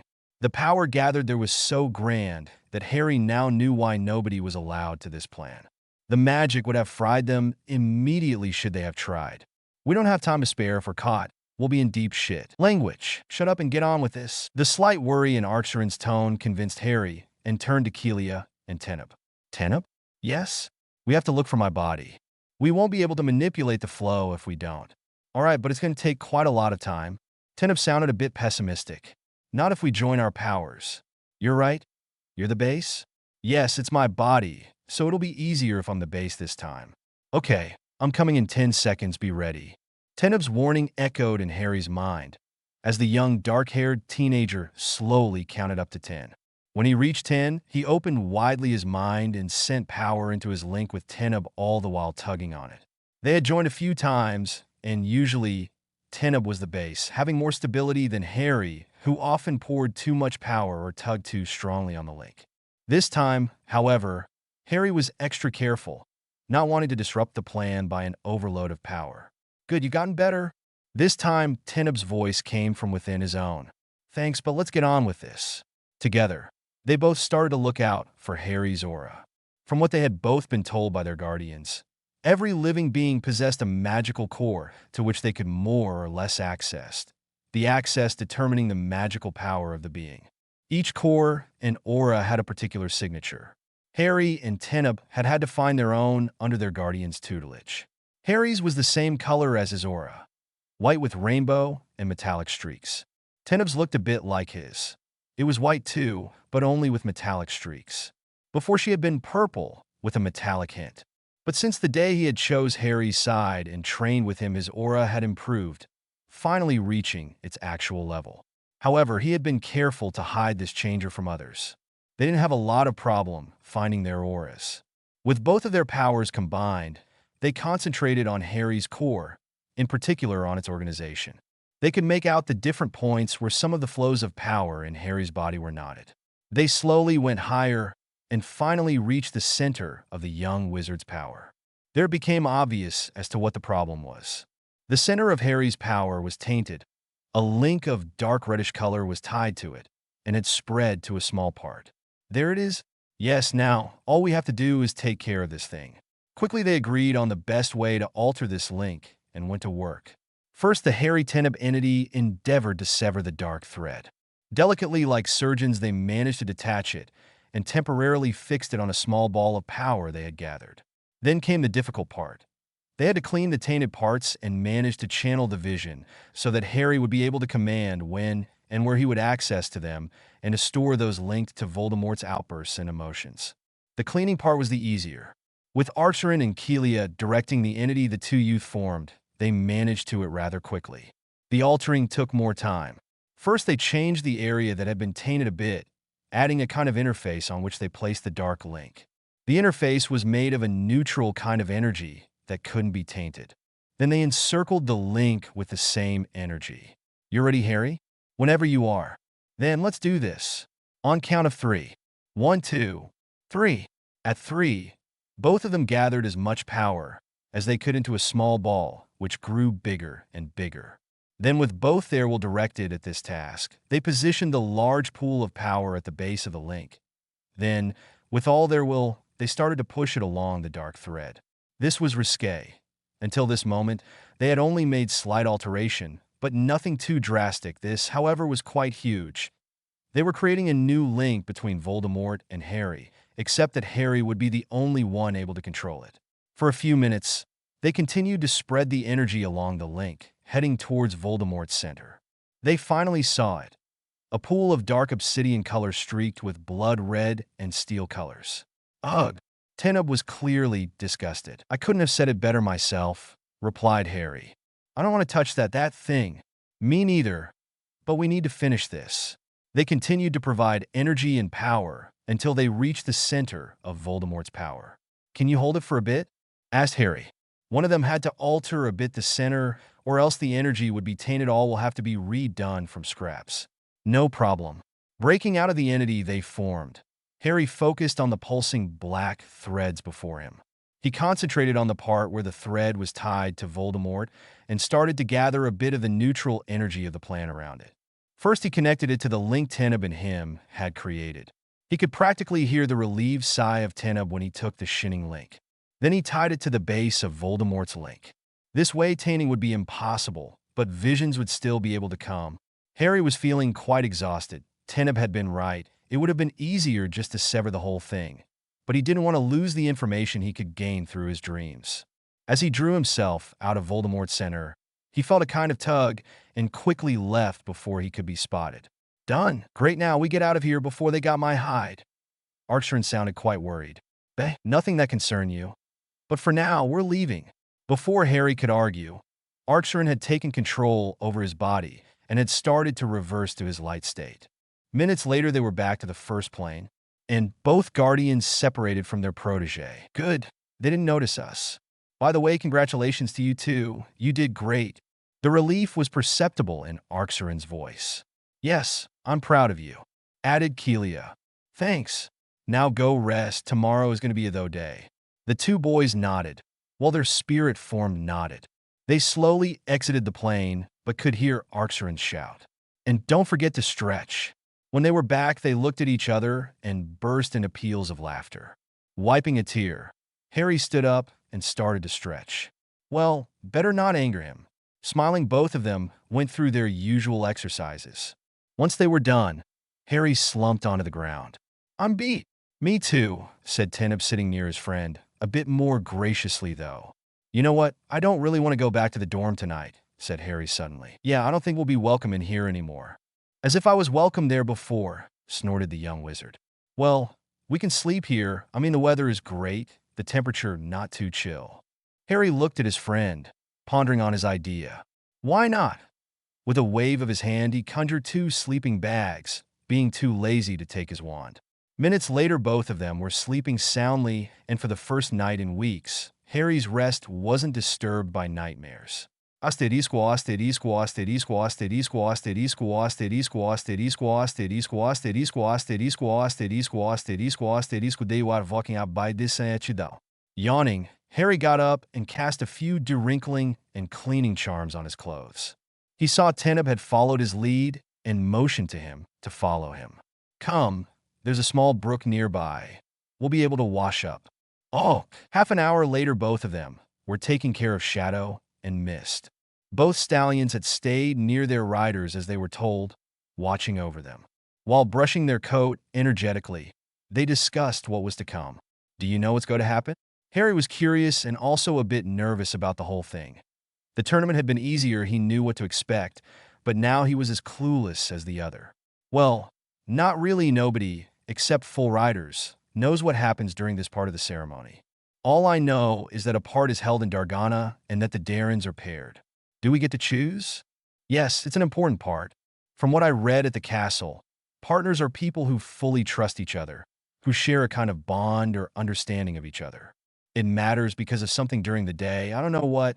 All I know is that in order to success, the two partners have to trust each other completely. Silence settled between them. Harry, Teneb, both of them had spoken at the same time. They smiled playfully at each other.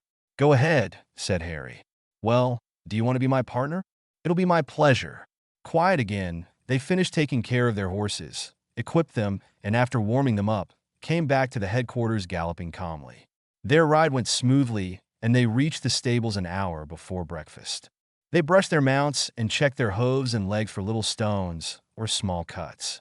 Seeing none, they freed them in one of the paddocks and headed for breakfast. First to be there, they sat in a corner and waited, talking quietly, exchanging ideas about spells, theory, or idle chit-chat.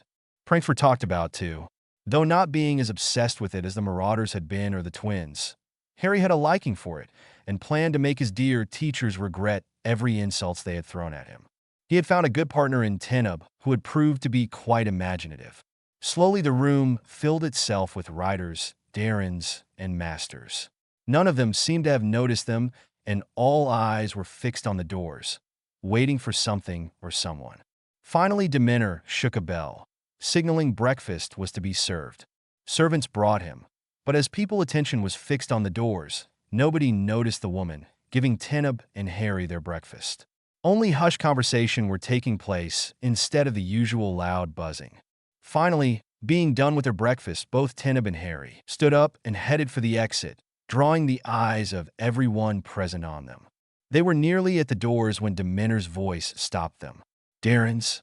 Slowly, they turned to him, executing the common salute to the headmaster without any enthusiasm. They then waited for him to speak. Sighing before the guarded look of both youth, Demeter stood up. "Approach." Sharing a look, the two youth walked swiftly to the head table.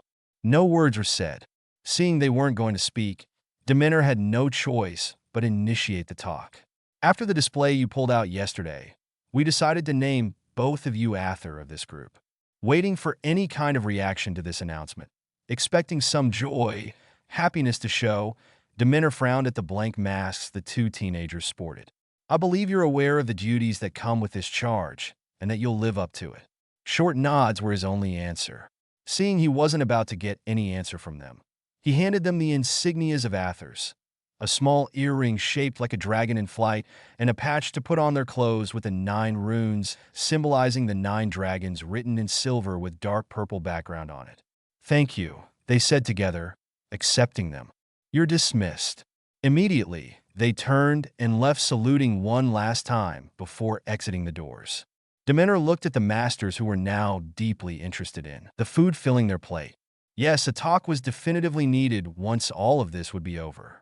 Unspecified currency, unspecified currency, unspecified currency, unspecified currency, asterisk, unspecified currency, unspecified currency, asterisk, unspecified currency, unspecified currency, asterisk, unspecified currency, unspecified currency, asterisk, unspecified currency, unspecified currency, asterisk, unspecified currency, unspecified currency, asterisk. Unspecified currency, unspecified currency, asterisk, unspecified currency, unspecified currency, asterisk, unspecified currency, unspecified currency, asterisk, unspecified currency, unspecified currency, asterisk, unspecified currency, unspecified currency, asterisk. Tenub and Harry had gone to their dorms while all the others were down, eating, and took their clothes for the next 2 days. Those for the day, and the other the last part of the ceremony, which would be held the next day. They dressed up, putting on long white tunics over gray pants with a black belt, their patch visible on their right arm, their earring in place, their hair out of their face, their clothes spotless. They noticed that the patch had changed color. "Chameleon color will adapt to any kind of outfit," explained Tenub, catching the surprised glance of Harry. "Okay, ready? Whenever you are." They both headed towards Dargana. Dargana was a holy place for the riders. It was believed to be the place where the spirits of the dead dragons and the ancient were staying. A magnificent building was standing there. It seemed to be glow with an ethereal light. The building seemed to shot in the sky, feeling accentuated by the towers flanking the entrance. Harry noticed that he had been built with different types of marble, obsidian, and other kinds of rocks he didn't know. Glass and crystal were other components. Numerous and huge windows were adorning the side of the building. Crystal ornaments were omnipresent, giving to the building an unreal shine. Wow! Harry was staring breathless at the masterpiece before them. "It's incredible! Who built this?" "Nobody knows. It was there before the headquarters were built. Whoever it was, he or she was a genius." "Yes, now come on, we have to enter," said Tenub, dragging his friend, who was still staring at the amazing building. The large door barring the entrance was made of ebony and oak and decorated with finely chiseled sculptures picturing flying dragons, surrounding by runes stating the true traits of a rider: tolerance, solidarity, generosity, forgiveness, impartiality, justice and fairness, equality, open-mindedness, honesty. Inside, the sight was even more incredible. Harry felt as he had entered a fairy tale's castle, and that a regal crowned couple would burst from one of the door, with good fairies at their sides. The inside looked a bit like a cathedral, a large aisle with high sculpted pillars made of glass-like material, but which seemed filled with light and hard like granite. Doors were opening on the aisle, made of ebony and ornate with ivory. Benches were placed on each side of the aisle. On the walls, ancient-looking tapestries were hanging, showing dragons and their history. Despite their age, they had conserved their original colors. The aisle led to a large circular space illuminated by the light falling from the huge windows. In middle stood an altar with 9 faces sporting each kind of dragon. A large metallic cup was standing on it. Neither Harry nor Teneb could make out the material, but it looked like the one used for their weapons. The cup was ornate with strange forms. It looked like some kinds of letters. Statues were completing the decorations of the place. Chairs were placed on each side of the altar, and throne-like ones were put in a half circle on a stage behind it. 2 of the chairs on the right side looked more important than the others. All of them were made of carved ebony, but those 2 also had ivory incrustations. They both moved aside, waiting for someone to direct them. 20 minutes later, as they were engrossed in a chess game, they heard footsteps coming their way and stood from the bench where they had settled to play. Banishing the chess set with a wave of his hand, Teneb looked at the entrance and saw Demeter, most of the masters, all the Darrens, and a few riders walk down the aisle. Harry, Teneb, sit on these 2. Demeter pointed to the ornate chairs. Darren, sit wherever you wish, but side by side with your chosen partner. After a minute, all the Darrens were seated. Demeter looked carefully at them. Most of them were looking expectantly at the cup, but he noticed some who had sour look and a strange gleam into their eyes. Dismissing these thoughts, the headmaster looked at the 2 youth who had been the subject of everyone's conversation since yesterday. They were still wearing their blank face, looking straight ahead of them. Demeter thought he saw a slight smile on the Harry and Teneb's face. The masters placed themselves before the throne-like chair and sat, except for Demeter.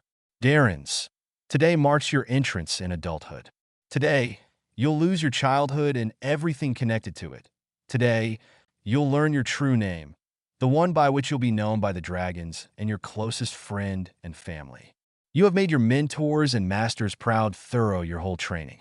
Soon you'll be independent adult who will honor, I'm sure, this faculty and support the pride and duties of true riders. Let's begin. Harry was finding it difficult not to laugh at Demeter's little speech, as if his mentor and masters had been proud of him, and there was no way he was going to honor this faculty. They were really stupid if they thought for 1 second that he owed them anything. Teneb was finding it amusing too, but couldn't help being a little hurt as he remembered the reaction of his mentor as the news of his friendship with Harry spread. Cario had called him to his room. Before that, he and Teneb had shared a good relationship. Cario was proud of his charge and always welcomed him and helped him when Teneb was facing a problem. This day had reduced all of this to nothing. Their talk had been difficult, and by the end Cario was yelling before storming out of the room. Teneb could remember his last words. Hear me, Darren Teneb. I disown you as my protege until you come to your sense and end this stupid friendship with that scum. Only then, I'll welcome you back. Until that day, you're not my Darren anymore. That was the last time they had talked, and Teneb had been determined to prove to the rider that his choice had been the right on, and that he, the almighty Cario, had been wrong. Meanwhile, Demeter had sat slowly and extended his hand towards the cup, imitated by all the masters. Muttering a short incantation, beams of light left their hands and hit the cup that glowed brightly. A tall lady, dressed in white robes, like Roman or Greek ones, entered, carrying an other cup filled with a translucent liquid. A Doija, priestess of Lunai. Harry nodded. He had seen the midnight blue, moon-shaped mark on her forehead. She stepped forwards and emptied her cup into the large one. The liquid glowed too and took a nacre-like color. Banishing her cup, she took the other one, who had by now stopped glowing since the masters and Demeter had stopped chanting. Slowly she approached the first Darren, Christian, and presented him the cup. Wordlessly, he took it and drank a gulp of the liquid and handed the cup back to the priestess. Then a man dressed in the kind of clothes the woman wore, but golden, which identify him as a Deezer, a priest of Sol Yin, entered, holding a box magnificently carved, painted, and ornate. Opening it, he revealed 6 sets of rings, made of the same metal than the cup and supporting a single crystal. Taking one, he put it on the little finger of Christian's right hand. They repeated the process with his neighbor. Harry and Teneb were the last ones and were looking intensively at the two people. Because of that, they missed Garth's gesture as he poured something in the cup while drinking, before handing it back. As he was placed on Teneb's right, it was now the turn of the young elf, then Harry's. Both of them drank it without a thought and accepted the ring. Slowly, they started to feel drowsy and knowing better than fight it. They let themselves fall into a heavy trance. Asterisco, asterisco, asterisco, asterisco, asterisco, asterisco, asterisco, asterisco, asterisco, asterisco, asterisco, asterisco, asterisco. For once, Harry was alone. He was floating into nothingness. Then he was suddenly thrown into fire. He could feel the power of the element rushing through every part of his body, a destructive, unpredictable power. It was almost painful. Harry didn't know what to do. He couldn't escape, couldn't fight it.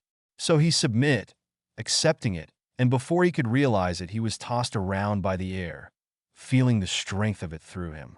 His first reflex was to fight it, to try to regain a little control, but he couldn't. So remembering what had happened with fire, he opened his mind to the power of air and welcomed it in the same fashion water and earth power washed through him, leaving him panting, but in a strange way refreshed and more powerful than ever. A peaceful scenery developed before him, and he started to walk around, looking for someone or something. He spotted magnificent weapons, gold, and other riches straight ahead of him, under a tree. Suddenly, he heard a cry on his right. Breaking in a run, he was careful not to make too much noise and stay hidden. What he saw made his blood boil. 5 men were cornering a woman, her son and her daughter. The man who must have been the father was lying on the ground, dead or unconscious. Harry gritted his teeth and looked at the attackers. They were only 5. He knew he could beat them, but he would have appreciated to have Teneb with him. It would have been done quicker. He didn't have any weapon, but knew enough about hand-to-hand combat to knock them out for a while. As he was done with 2 of them, he heard a pained cry behind him, only to see Teneb knocking the daylight out of a burly one. "You're okay, Harry?" "Yes, thanks." "No problem." They turned towards the family gathered in the clearing. Harry and Teneb approached them. The woman was kneeling before the man who looked like her husband, talking to him. "Are you all right?" She looked at him. "Could you help him?" "He's not moving." She was nearly in hysterics. Teneb knelt at his side and put his hands on him, scanning him. "He's still alive, but really weak, Harry. I need your help." Harry joined him, and together, they started the healing process. Minutes later, the family was reunited, the father still a little groggy. They started to thank them profusely. They had been attacked as they were going back to their home. As Harry and his friend were about to leave, the mother grabbed his arm. "Wait, we want to thank you for what you did." She unfastened her necklace, a masterpiece. Priceless gems intertwined with pure silver, and put it in Harry's hand. "Take it, it's a family jewel, passed down from generation to generation. I want you to take it." Harry glanced at Teneb. "I can't accept that." "Me neither." The determination behind Teneb's voice reassured Harry. Gently, he took her hand and placed the necklace in it, then closing her hand around it. "Keep it, we can't accept that." "But I must insist that." "No, thank you, but we can't." She insisted again, offering them money, but they kept on refusing. Then the little girl came to them with a little flower necklace. "I did them for you." Smiling, Harry knelt near her. "Really?" Meanwhile, the boy was tugging at Teneb's arm. "Hey, do you think I'll be able to fight like you?" Teneb took in his arm. "Perhaps with a little training, but remember this, little one, sometimes fighting isn't the best solution." The boy, who must have been about 9-year-old, nodded gravely. After a few words, they parted from the family, who assured them that they would be able to go back to their house without help. Both of the youth resumed their walk. They were stopped by a mighty dragon. He was different from every kind of dragon they had met before. "Young one, you passed our trials and proved to be worthy of your title. I will now give you your name of power." "You." He turned to Teneb, who bowed before the majestic beast. You'll be known as Heldren, the wise, powerful yet kind and tolerant, leader but humble. Live up to that name. And you? His head turned to Harry, who held his gaze. You'll be known as Astian, child of power, born to rule, yet always there to help, powerful, destined to greatness. The world around them started to fade away, but they could hear the last words of the dragon. Remember that you always have a choice to make, and that's what defines you. Farewell, and good luck, little ones. They slowly came back to the real world and blinked a few times to readjust to the light around them. From what they could see outside, it was way up into the afternoon. Everybody was looking at them, and they noticed that they were the last ones to come back to consciousness. Demeanor spoke up. Darrens, your name is now ours. Treat it carefully, as it holds many powers. To seal this, let's drink to your future. Cups appeared in their hands, and a bottle made her way from Krisian to Teneb and Harry, who again didn't notice Garth's attitude and gestures. As they both got up, once everything was over, which included several speeches, 2 chants, one to Lunai, the other to Solyen. Feeling a bit dizzy, Harry grabbed the back of his chair to regain his balance. At his side, Teneb experimented the same thing. They walked out of Dragana and headed towards the paddocks. Slowly, they started to feel some pain.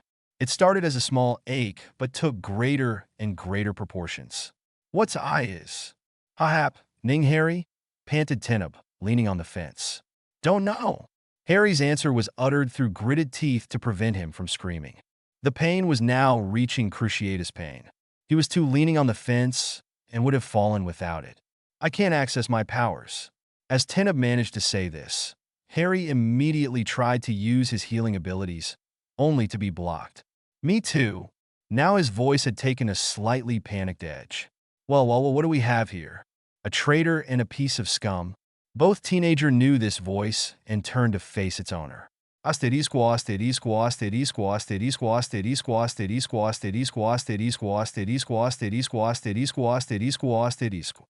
had been resting for a few hours.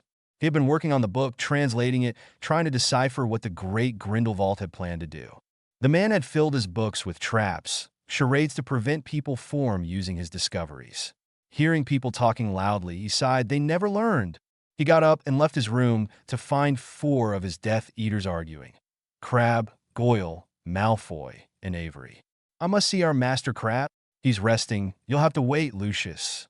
I was resting until I was woken up by your yells. The 4 of them bowed deeply before him. Voldemort enjoyed the fear he could feel radiating from them. He had power over them. They were at his beck and call.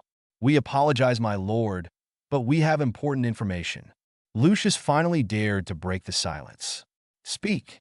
My son reported to me that the Mudblood Granger managed to find one of Grindelwald's diary, which mentioned the opening of the Hell's Gates and Gyra. And Avery?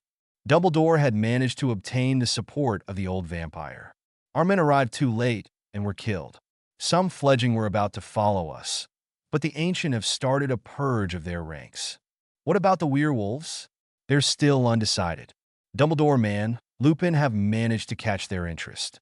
With the near firing of Fudge and the arrival of a new minister approved by Dumbledore, the old fool is making some attractive promises to them. Voldemort frowned. Well, he had known that the fool will make it hard for him. And for the Mudblood, she had proved to be brilliant, a pity she was. Muggle-born, she would have been a valuable asset to him. Anyway, he'll just ask some of the juniors to take care of her. Well, my fellow Death Eaters, this information is valuable. They smiled a bit. But I do not like to be woken up. Crucio. With a casual wave of his wand, he cursed Avery, then Lucius. Not long, a few seconds. Yes, my lord. They bowed and left quickly. And you, he turned to the 2 burly men guarding his door. Be silent. Silencio. Voldemort stormed into his chamber and sat at his desk. Grabbing his quill, he started to write, when suddenly his quill broke under his grasp. Taking a short breath, he tried to call himself. Someone was playing with his magic. He could sense it. He knew that energy, that power. His feature took a vicious smirk. Potter. Unspecified currency, unspecified currency, unspecified currency, unspecified currency, asterisk, unspecified currency, unspecified currency, asterisk, unspecified currency, unspecified currency, asterisk, unspecified currency and specified currency, asterisk, unspecified currency and specified currency, asterisk, unspecified currency and specified currency, asterisk. Unspecified currency and specified currency, asterisk, unspecified currency, unspecified currency, asterisk, unspecified currency and specified currency, asterisk, unspecified currency and specified currency, asterisk, unspecified currency and specified currency, asterisk, high. Thanks to everybody who reviewed. I hope you enjoyed this chapter. This one is quite long. Thanks again. Naya. 1. Poison and bonding. Disclaimer. I don't own anything you'll recognize. /N. Sorry for the wait, but I went on holidays and my grandfather died the day I came back. I had planned to update twice this week, but my plans were changed. I hope you understand. Anyway, I'm going on a 1-week horseback riding trail in Ireland tomorrow, so don't expect to update before. Thanks to Lindow and the Red Dragon Order for baiting this chapter. Naya. Chapter 15. What's I is? Hyap. Ning Harry. Panted Tenub, leaning on the fence. Don't know. Harry's answer was uttered through gritted teeth to prevent him from screaming. The pain was now reaching cruciatus pain. He was too leaning on the fence and would have fallen without it. I can't access my powers. As Tenub managed to say this, Harry immediately tried to use his healing abilities, only to be blocked. Me too. Now his voice had taken a slightly panicked edge. Well, what do we have here? A traitor and a piece of scum. Both teenager knew this voice and turned to face its owner. Unspecified currency, unspecified currency, degree asterisk, unspecified currency and specified currency asterisk, degree asterisk, unspecified currency and specified currency asterisk, degree asterisk, unspecified currency and specified currency asterisk, degree asterisk, unspecified currency and specified currency asterisk, degree asterisk, unspecified currency, unspecified currency. Asterisk degree asterisk unspecified currency unspecified currency asterisk. Panting and leaning heavily on the fence, trying not to succumb to the excruciating pain that was tearing them, Tenub and Harry attempted to straighten up. However, their glare could have melted stone. Garth, Harry managed to spit out, putting all his scorn for the magus in this single name. Very good human. You're able to remember a name. What did you do to us?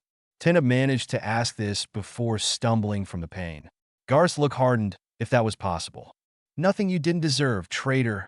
His little clique, which was standing behind him, snickered at this. Garth approached them, twirling his dagger in his hand. But I'll let the brain behind this explain. With a flourish of his free hand, he motioned to Vlad to come. It's simple enough. You'd be amazed as to the effect a few drops of a potion can have on someone. Have you heard of the finite draft and of the dollarized venom? The question was asked casually, but you could see the smug gleam in the eyes of the elf.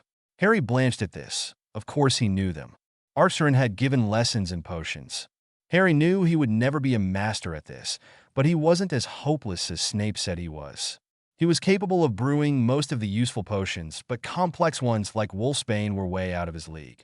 Despite this, he had learned the basis of most potions used, either light or dark. You didn't. Both potions were dark ones. The finite draft had been designed by a rogue mage in Merlin's time. It suppressed all the powers of a person for 10 hours and left her weak for a day after. The dollarized venom, on the other hand, had been labeled as the equivalent of the cruciatus. It slowly triggered every nerve in the victim's body, bringing her more and more pain, and usually pushed her over the brink of insanity. Of course we did. What did you think? That after humiliating us like you did at the tournament, you'll get away with it? That we would congratulate you? Hissed Christian angrily. We won fairly. Harry managed to choke out between waves of pain. We don't care, Ribber replied, seething. How could you have won? You're scum. You're powerless. Garth stepped forwards, caressing Harry's cheek with his dagger. The young wizard's will was so focused on standing that he couldn't push him back without risking to fall on the grounds. And even if you weren't, now you are, he whispered to him. The magus straightened. Because of the oath we took, I can't kill you. I realized it after our last encounter. Strangely, it didn't reassure Harry. On the opposite, it made him even more worried. But you have to pay for what you did to us. An insane glint was slowly making his way in his look. Originally, this was to punish you for humiliating us, but now for preventing you from getting our name. At this, Harry looked strangely at him. Trying to concentrate on Teneb, he tried to contact his friend. Teneb? What does he mean? A weak thought answered him. I haven't the slightest idea about what he's talking about. But apparently none of them found their power name. If it's true, it means that none of them will bond to a dragon. At this, Harry recalled his last encounter with the Sauroch, in particular his words.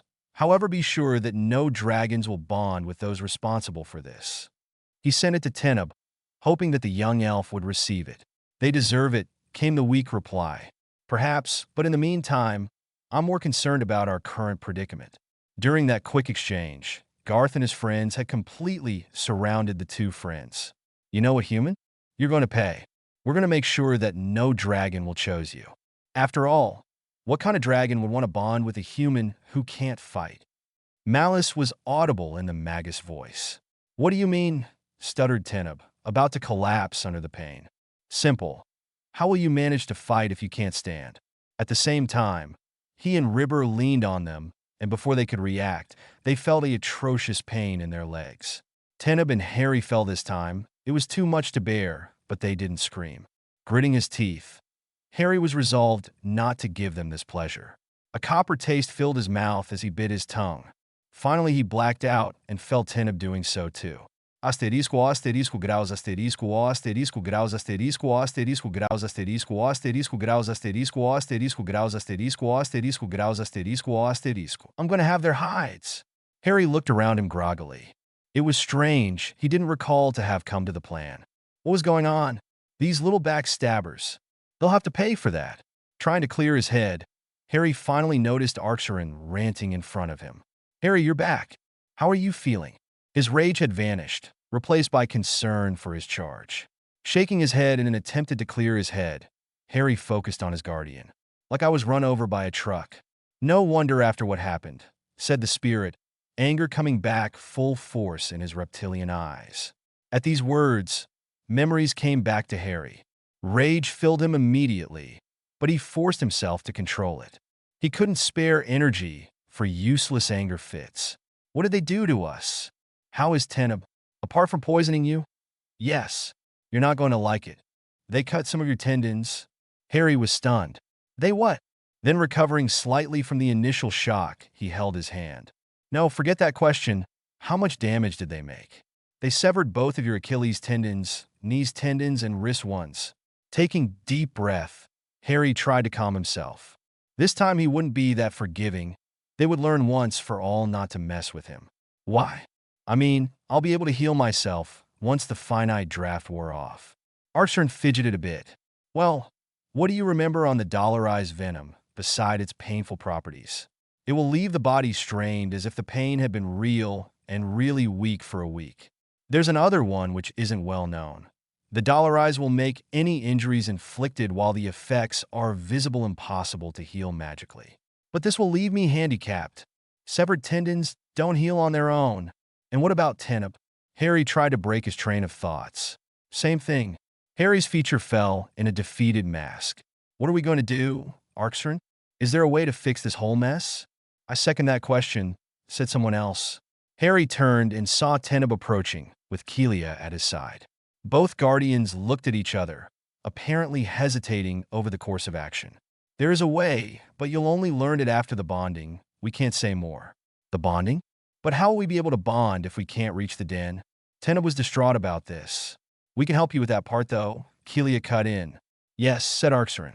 Keelia and me will numb your nerves so you won't feel any pain from your injuries. We'll also prevent them from worsening. Then you'll use your element to move yourself. All right. Thank you a lot, both of you. Keelia gave the young wizard a dragonian smile. You're welcome, dear. But they'll be held to pay for those sorry excuses of Darren's. This time her look was truly frightening. Now we have another problem on the hand. You remember the finite draft they gave you? Seeing their nods, Teneb's guardian resumed her talk. It will not wear out in time for the bonding, and you need to have access to your powers. You'll have to lift this block, but this time we can't bring you to the magic plane. We were nearly caught last time, and it'll be too risky to make a new journey there. Definitively. Arin agreed wholeheartedly. How can we counter it then? Keelia and Arin launched themselves in a detailed explanation. Have you understood? asked Arin once they were finished. I think so, answered Harry. So you've got a brain in that head of yours? Harry hid his smile. If Arin was back to telling jokes, as lame as they could be, then the world was coming back to its usual self. Thanks for the compliment, Arin. Well, we must be going. Focusing on his body, he started to fade, but didn't miss Arin's retort. That wasn't a compliment. Asterisco, asterisco, graus, asterisco, asterisco, graus, asterisco, asterisco, graus, asterisco, asterisco, graus, asterisco, asterisco, graus, asterisco, asterisco, graus, asterisco, asterisco. Harry found himself back in his body. He was grateful that his guardian was shielding him from the pain, because he didn't think he would have been able to bear it. Quickly, he entered a light trance and focused himself on finding Teneb. They managed to meet after a few minutes, and with the ease which came from practice, they united their minds. Do you want to go first? Asked Harry. No, thanks. Thanks for the vote of confidence. You're welcome. All right, I'll go first. They started to chant lightly and started to dive into Harry's mind, looking around for a block. As their powers were completely gone, they had to only use their will and mind powers. Finally, their united minds found it. Over one of Harry's centers, a dark veil was spread, ensnaring it in its depths. Like seamstresses, they tugged on the veil, extracting something looking like a thread. Little by little, forced a few times regain their strength, they finally managed to remove it. Taking the corrupted energy in, they entangled it in a web and tightened it slowly, crushing it, reducing it to nothingness. Now, your turn. This time it would be easier as Harry would have access to his powers, no matter how weak they would be. Using the same method, they started to look around for the same kind of veil. Finding it, they took care of it as they did for Harry. Finally, it was over. Done, sighed the young wizard. Let's go back, suggested the elf. Gladly. They started to part when a thing caught Harry's spiritual eyes. Teneb, did you place another block on yourself? No, why? Look at his. The two joined minds turned to look at the most important center of the young elf's powers. What's this? Teneb sounded completely stunned. You tell me, replied Harry, examining the sickening black and green web over the center. It looks like it's feeding on it. Is it normal? No. Do you have any idea about who could have put this on you? Can we find who it is? Not before we have our powers back. Anyway, we're going to have to lift this. Did you check if you're under this too? No. Let's see. I have a weird feeling about this. It was no surprise to find the same kind of block over Harry's power center. We'll have to ask Arin and Keelia. I don't want to take a risk this close to the bonding. Moreover, our situation is bad enough without worsening it, Teneb finally said. Agreeing, Harry started to initiate the parting. A few seconds later, they were back to their respective bodies. Asterisco, asterisco, graus, asterisco, asterisco, graus, asterisco, asterisco, graus, asterisco, asterisco, graus, asterisco, asterisco, graus, asterisco, asterisco, graus, asterisco, asterisco. Harry blinked a few times, trying to shield his eyes from the dawn's light, but his hand wasn't responding. Stop that, Harry. You'll worsen the wounds. Arin's shout startled him, and memories of the past day's events came back to him.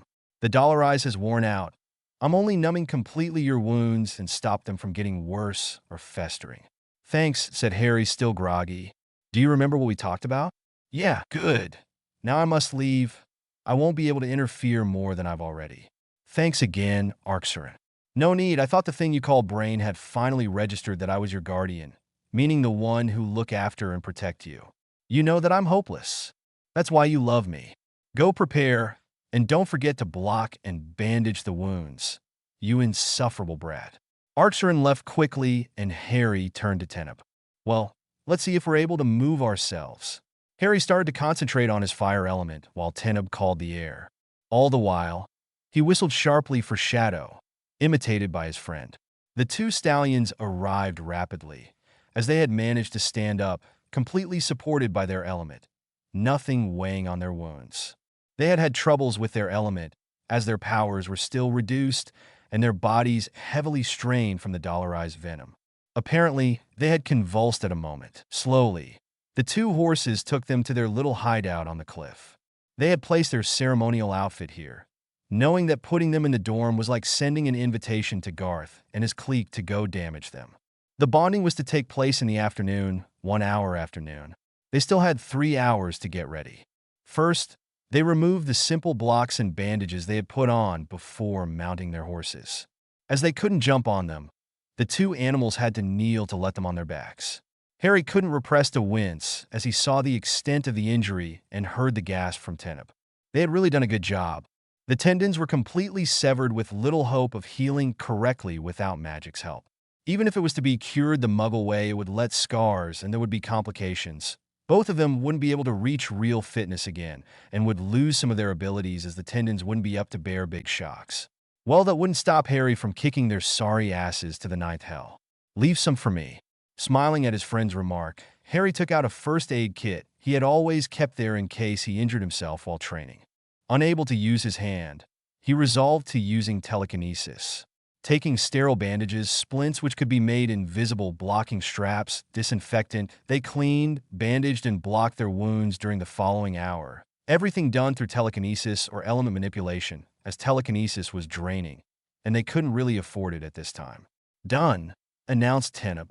Me too, said Harry. We have 2 hours to eat, dress, and go back there, he added, looking to his watch, which he had repaired earlier in the year. Using their elements, they managed to eat a bit, then relax for about 30 minutes. We should get ready. We barely have an hour left, remarked Teneb. Yes, but drink this first.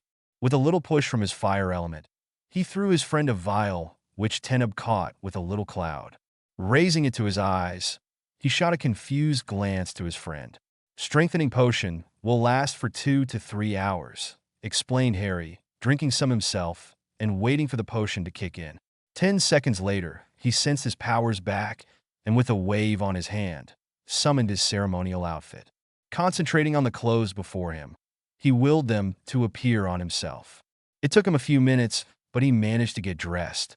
He was now wearing tight black trousers and black boots who stopped a little under his knees, a white shirt with sleeves which looked suspiciously like the one worn by nobles during Louis XIV's time. A sleeveless crimson robe was placed over it, with a blood-red high collar, closed by a line of golden buttons which went from his throat to his left shoulder. The whole robe was made of a material which looked like silk, with golden threads running through it, forming an intricate pattern. Runes were embroidered on the collar. They fell to his knees, with 2 slits on both sides starting from the hips. The hem held the same runes as the collar along with the name of the 9 older dragons in Elvish. Their swords hanging at a black belt completed the outfit. Through the corner of his eye, he saw Teneb doing the same and waited for him to finish. With a few swishes of their hands, they took and put on their weapons, then equipped their horses. They had created ceremonial trappings. The saddle was shining and had been decorated with gems. The sheets they used were embroidered. The bridle was made of the finest leather they had found, which was encrusted with ivory and gems powder. Harry and Teneb had taken extra care of their hooves. Their coats were shining with care. Their manes and tails were silky and floating in the light breeze. They proudly held their heads high, parading a little.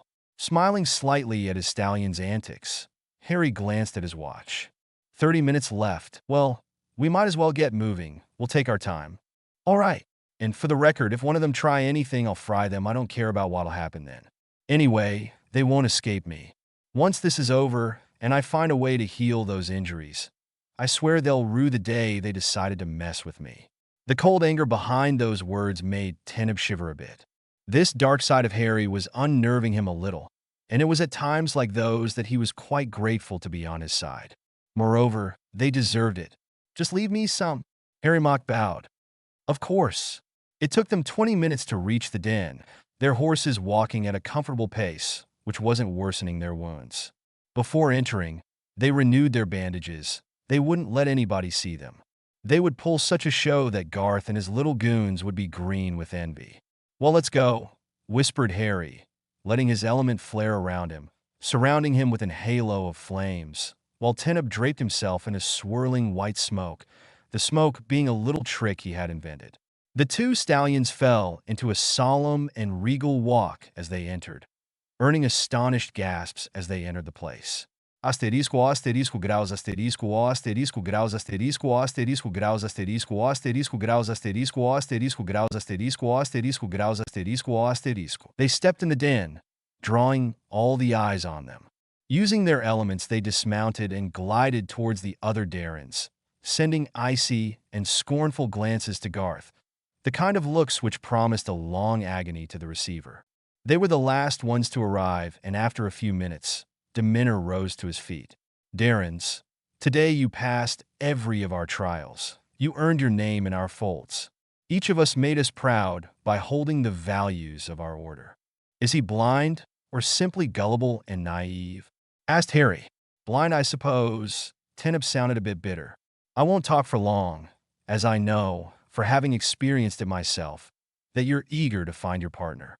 The dragon which will choose won't only be a partner. He will also be your companion, your equal, your confidant, your friend. Nothing can compare to this relationship, to this degree of trust.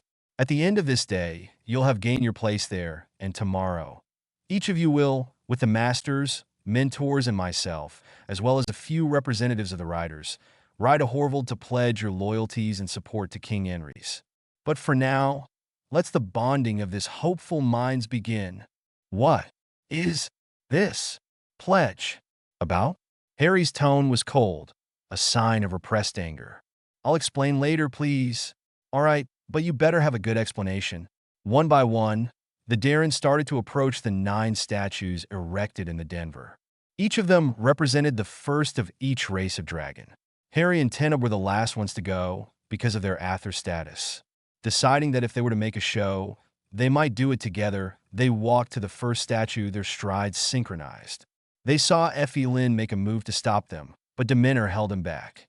Together, both teenager halted before the first statue, picturing Altair, the Azurian. Ignoring the stares, and above all the slight pain that even their guardians couldn't suppress, they fell on one knee, unsheathed their swords, and raised it at head level. They then placed it at the feet of the statue, while chanting the ritual and immemorial pledge to the dragons. They were bathed in a comfortable but blinding light which slowly faded. During this, the Darrens which had preceded them had only managed to earn a dull throbbing or a simple light. If the spectators had need another proof of their power, it couldn't have been better. As they approached the last statues of an Imnag and a Sauroch, they felt a little sting in their back. Without bothering to turn, they drew up a shield and sent a little of their own medicine back to the caster. This time they knelt and bowed, hands crossed on their heart, before raising their swords and repeating the same actions they had done in front of the other statues. It was like 2 suns had erupted in the den. Teneb and Harry got up with difficulties as their constant use of their element, plus some telekinesis, had started to take their toll on them, despite the strengthening potion. They went back to their place and waited for the ceremony to continue. Shaking slightly, the headquarters leader rose to his feet and raised his arms. I call upon the powers of the dragons in this time of need. These young prove themselves worthy and seek their equal. Hear my call and answer my prayer. Immediately, lights appeared and started to gather. There was different kind of colors and textures, and none of them mixed. Show off. Didn't you say you had to stay out of this? Arin didn't answer. As Harry had been distracted by his guardian, the lights had formed reptilian bodies, and with an explosion of color, kind of like fireworks, the dragons appeared. Teneb smiled discreetly at this display, having seen 2 of them move without all of this. But he had to admit the sight was breathtaking. Before them stood a Firelands, 2D what? 2 Queer, a Windscan, 2 Duskers, 2 Azurians, 2 Donries, and of course a Sauroch and an Imnag. Gasps erupted through the stands at the appearance of the last 2, followed by whispers, everyone trying to guess who were the Darrens who had earned such partners. The Sauroch stepped forwards. We heard your call, riders, and answered it. We thank the powers for your presence, answered the leader. The dragon turned his golden head towards the Darrens, looking at each of them and lingering a bit longer on Harry and Teneb. Did they prove their worth? They did. Then, let's this bonding strengthen our links. Demeanor nodded. Darrens, approach. Obeying, they stepped closer as Demeanor walked to them and watched as they placed themselves in line. Today, you'll leave the state of Darrens once for all, and to mark this, your mark will be removed to be only replaced by your partner, thus giving you the rider status. He walked along the line, stopping before each youth and placing his hand under their foreheads. Harry was the last in line and tensed as his so-called mentor halted in front of him. He felt the elf's hand on his head and a small tingle. While withdrawing his hand, Demeter looked straight in his eyes. "We have to talk," he said simply. "Maybe you do, but I don't," Harry replied coldly. "There's nothing left to talk about." Demeter looked away, avoiding the emerald eyes, full of reproach and scorn. He sighed. Whatever had went wrong, it had sure screwed much of his chances to have the Humdash, no Harry on his side. He brought his attention back to the subject at hand. "Turn around and kneel before those who will decide of your fate," he announced, always slightly amused by the pompous ritual. Soon, all the Darrens were waiting for the dragon's judgment. Aenir was the first one. The Sauroch approached him and bore into his eyes. "Impulsive and even thoughtless, but true to your beliefs. Be careful not to mix loyalty and narrow-mindedness, but you're worthy." He turned to his peers, who will take him as his chosen. After a few seconds of debate, a queer stepped forwards. "I will." The Earth Dragon stopped before the Darren and lowered his head to his level, staring in his eyes. A brown light surrendered them and faded after a few seconds, leaving an ecstatic-looking Aenir. His mark was now on his right temple, and Harry noticed his robes had now sleeves which flared at his wrists with a large velvet hem. Demeter walked to him, bowed to the queer, and helped him up. "Welcome, Aenir," he said, smiling. It was now the Imnag's turn to judge, and she stopped near Cobalt. "Torn, but loyal to those who gain your trust. You'll have to choose soon, little one." She seemed to be boring a hole in his head. "Who will take him?" This time it was a Dewat who answered and bonded with the young elemental. They continued like this. Ophelia partnered with a Dusker. In Arnell's and Melissa's case, the comments were even less positive, and the dragons took a longer time before finally choosing them. Arnell was picked by a Donrys and Melissa by a small Azurian. It was now Garth's turn as a Dusker approached him. The Magus straightened and looked smugly at the Sauroch, an assured smile on his lips. 2 minutes had passed in a deadly silence when the dragon shook his head. "You're not worthy of our kind. I'll spare you my judgment." The effects of these simple words could compare to those of a bomb's explosion. Astonishment was plastered on everyone's faces. Garth was gawking at the mighty creature, all smugness gone. His face was becoming a strange shade of gray, a sign of deep shock for his people. "What? You're not worthy," repeated the Dusker. A stunned silence had fallen on the stands as the situation dawned on everybody.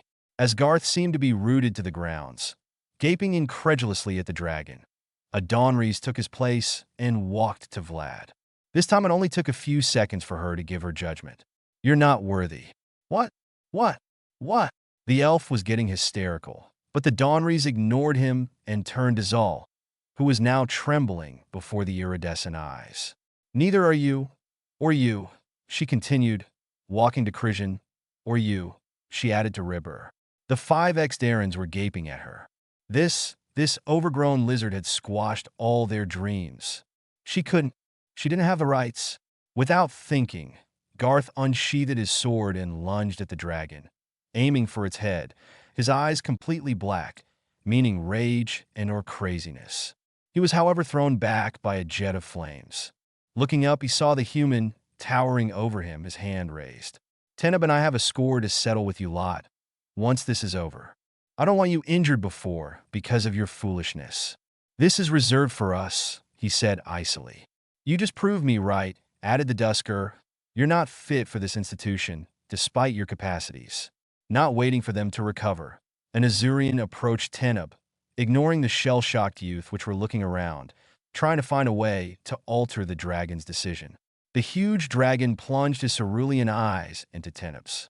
"A loyal to your friend and your beliefs, but open-minded and thoughtful, ready to revise your judgment. Tolerant, but disillusioned and disappointed." The Azurian gave the elf a reptilian smile. "Powerful, too. You are worthy, Lightkeeper." He glanced at the other dragons. "Who will choose him?" Before anyone could have said something, the mighty creatures parted, letting one of them step forwards. "I will." Hushed whispers ran through the stands as the riders ogled at the silver dragon who had claimed Teneb as hers. "An Imnag! There hadn't been a match like this for decades. Teneb crossed his hands on his chest, bowed, and saluted in the ancient way. Kryn Wyan Tazlin. Athelin Wyan and Venia, answered the dragon. A silver glow surrounded both of them for a minute before fading, leaving a beaming Teneb. Harry, she healed me. Really? Yes. Her name is Guy. Teneb sounded overjoyed, a fact which pleased Harry, as the coming days promised to be hard on both of them. He was relieved to know that Teneb would have someone to help and support him. Even your tendons? Yeah, and to quote her, she'll have the hides of those responsible. He then added, as in an afterthought, she is pretty angry right now. As long as she leaves me some. Harry was smiling widely. Their little conversation was interrupted by a wind's can which stopped before Harry. A loyal to those you trust, but defiant. Fiery and protective, but cold. Determined to achieve your goals, but not to the point of betraying your ideals and beliefs. Cunning, but brave. You are worthy, child of power. As usual, he turned to his peers. Who will choose this Darren's as his? A silence fell on the Denver. A fly could have been heard, and Harry recalled a similar scene about a year ago. The spectators were slowly getting agitated. Hushed whispers were flying back and forth. A human was worthy? Powerful? What was this child of power business? How could he be worthy when elves, magus, and elementals weren't? Was this a joke? Had he cursed the dragons? Those were the questions every riders had in mind. Suddenly, a voice boomed through the area. I will. And chaos followed these simple words.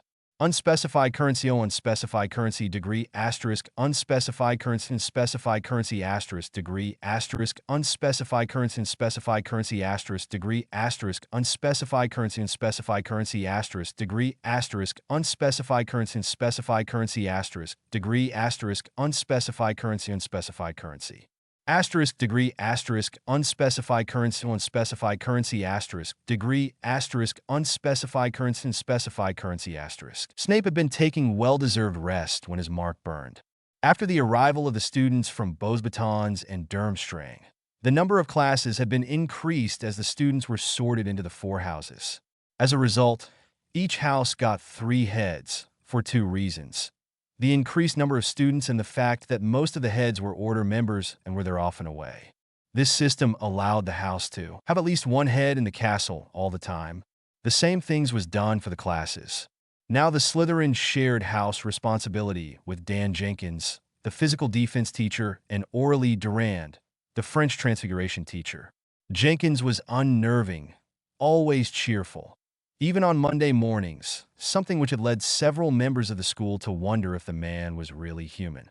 This enthusiasm was usually getting on the potion master's nerves, but he knew that under this facade, the man was implacable, which was the only reason why he tolerated him. Durand was bearable, quite cool. She had an air around herself which screamed control and authority, and above all she was quiet. So to sum it up, Severus had had quite a tiring day, spent teaching, helping with the new wards, working with an advanced class and the potion group of students.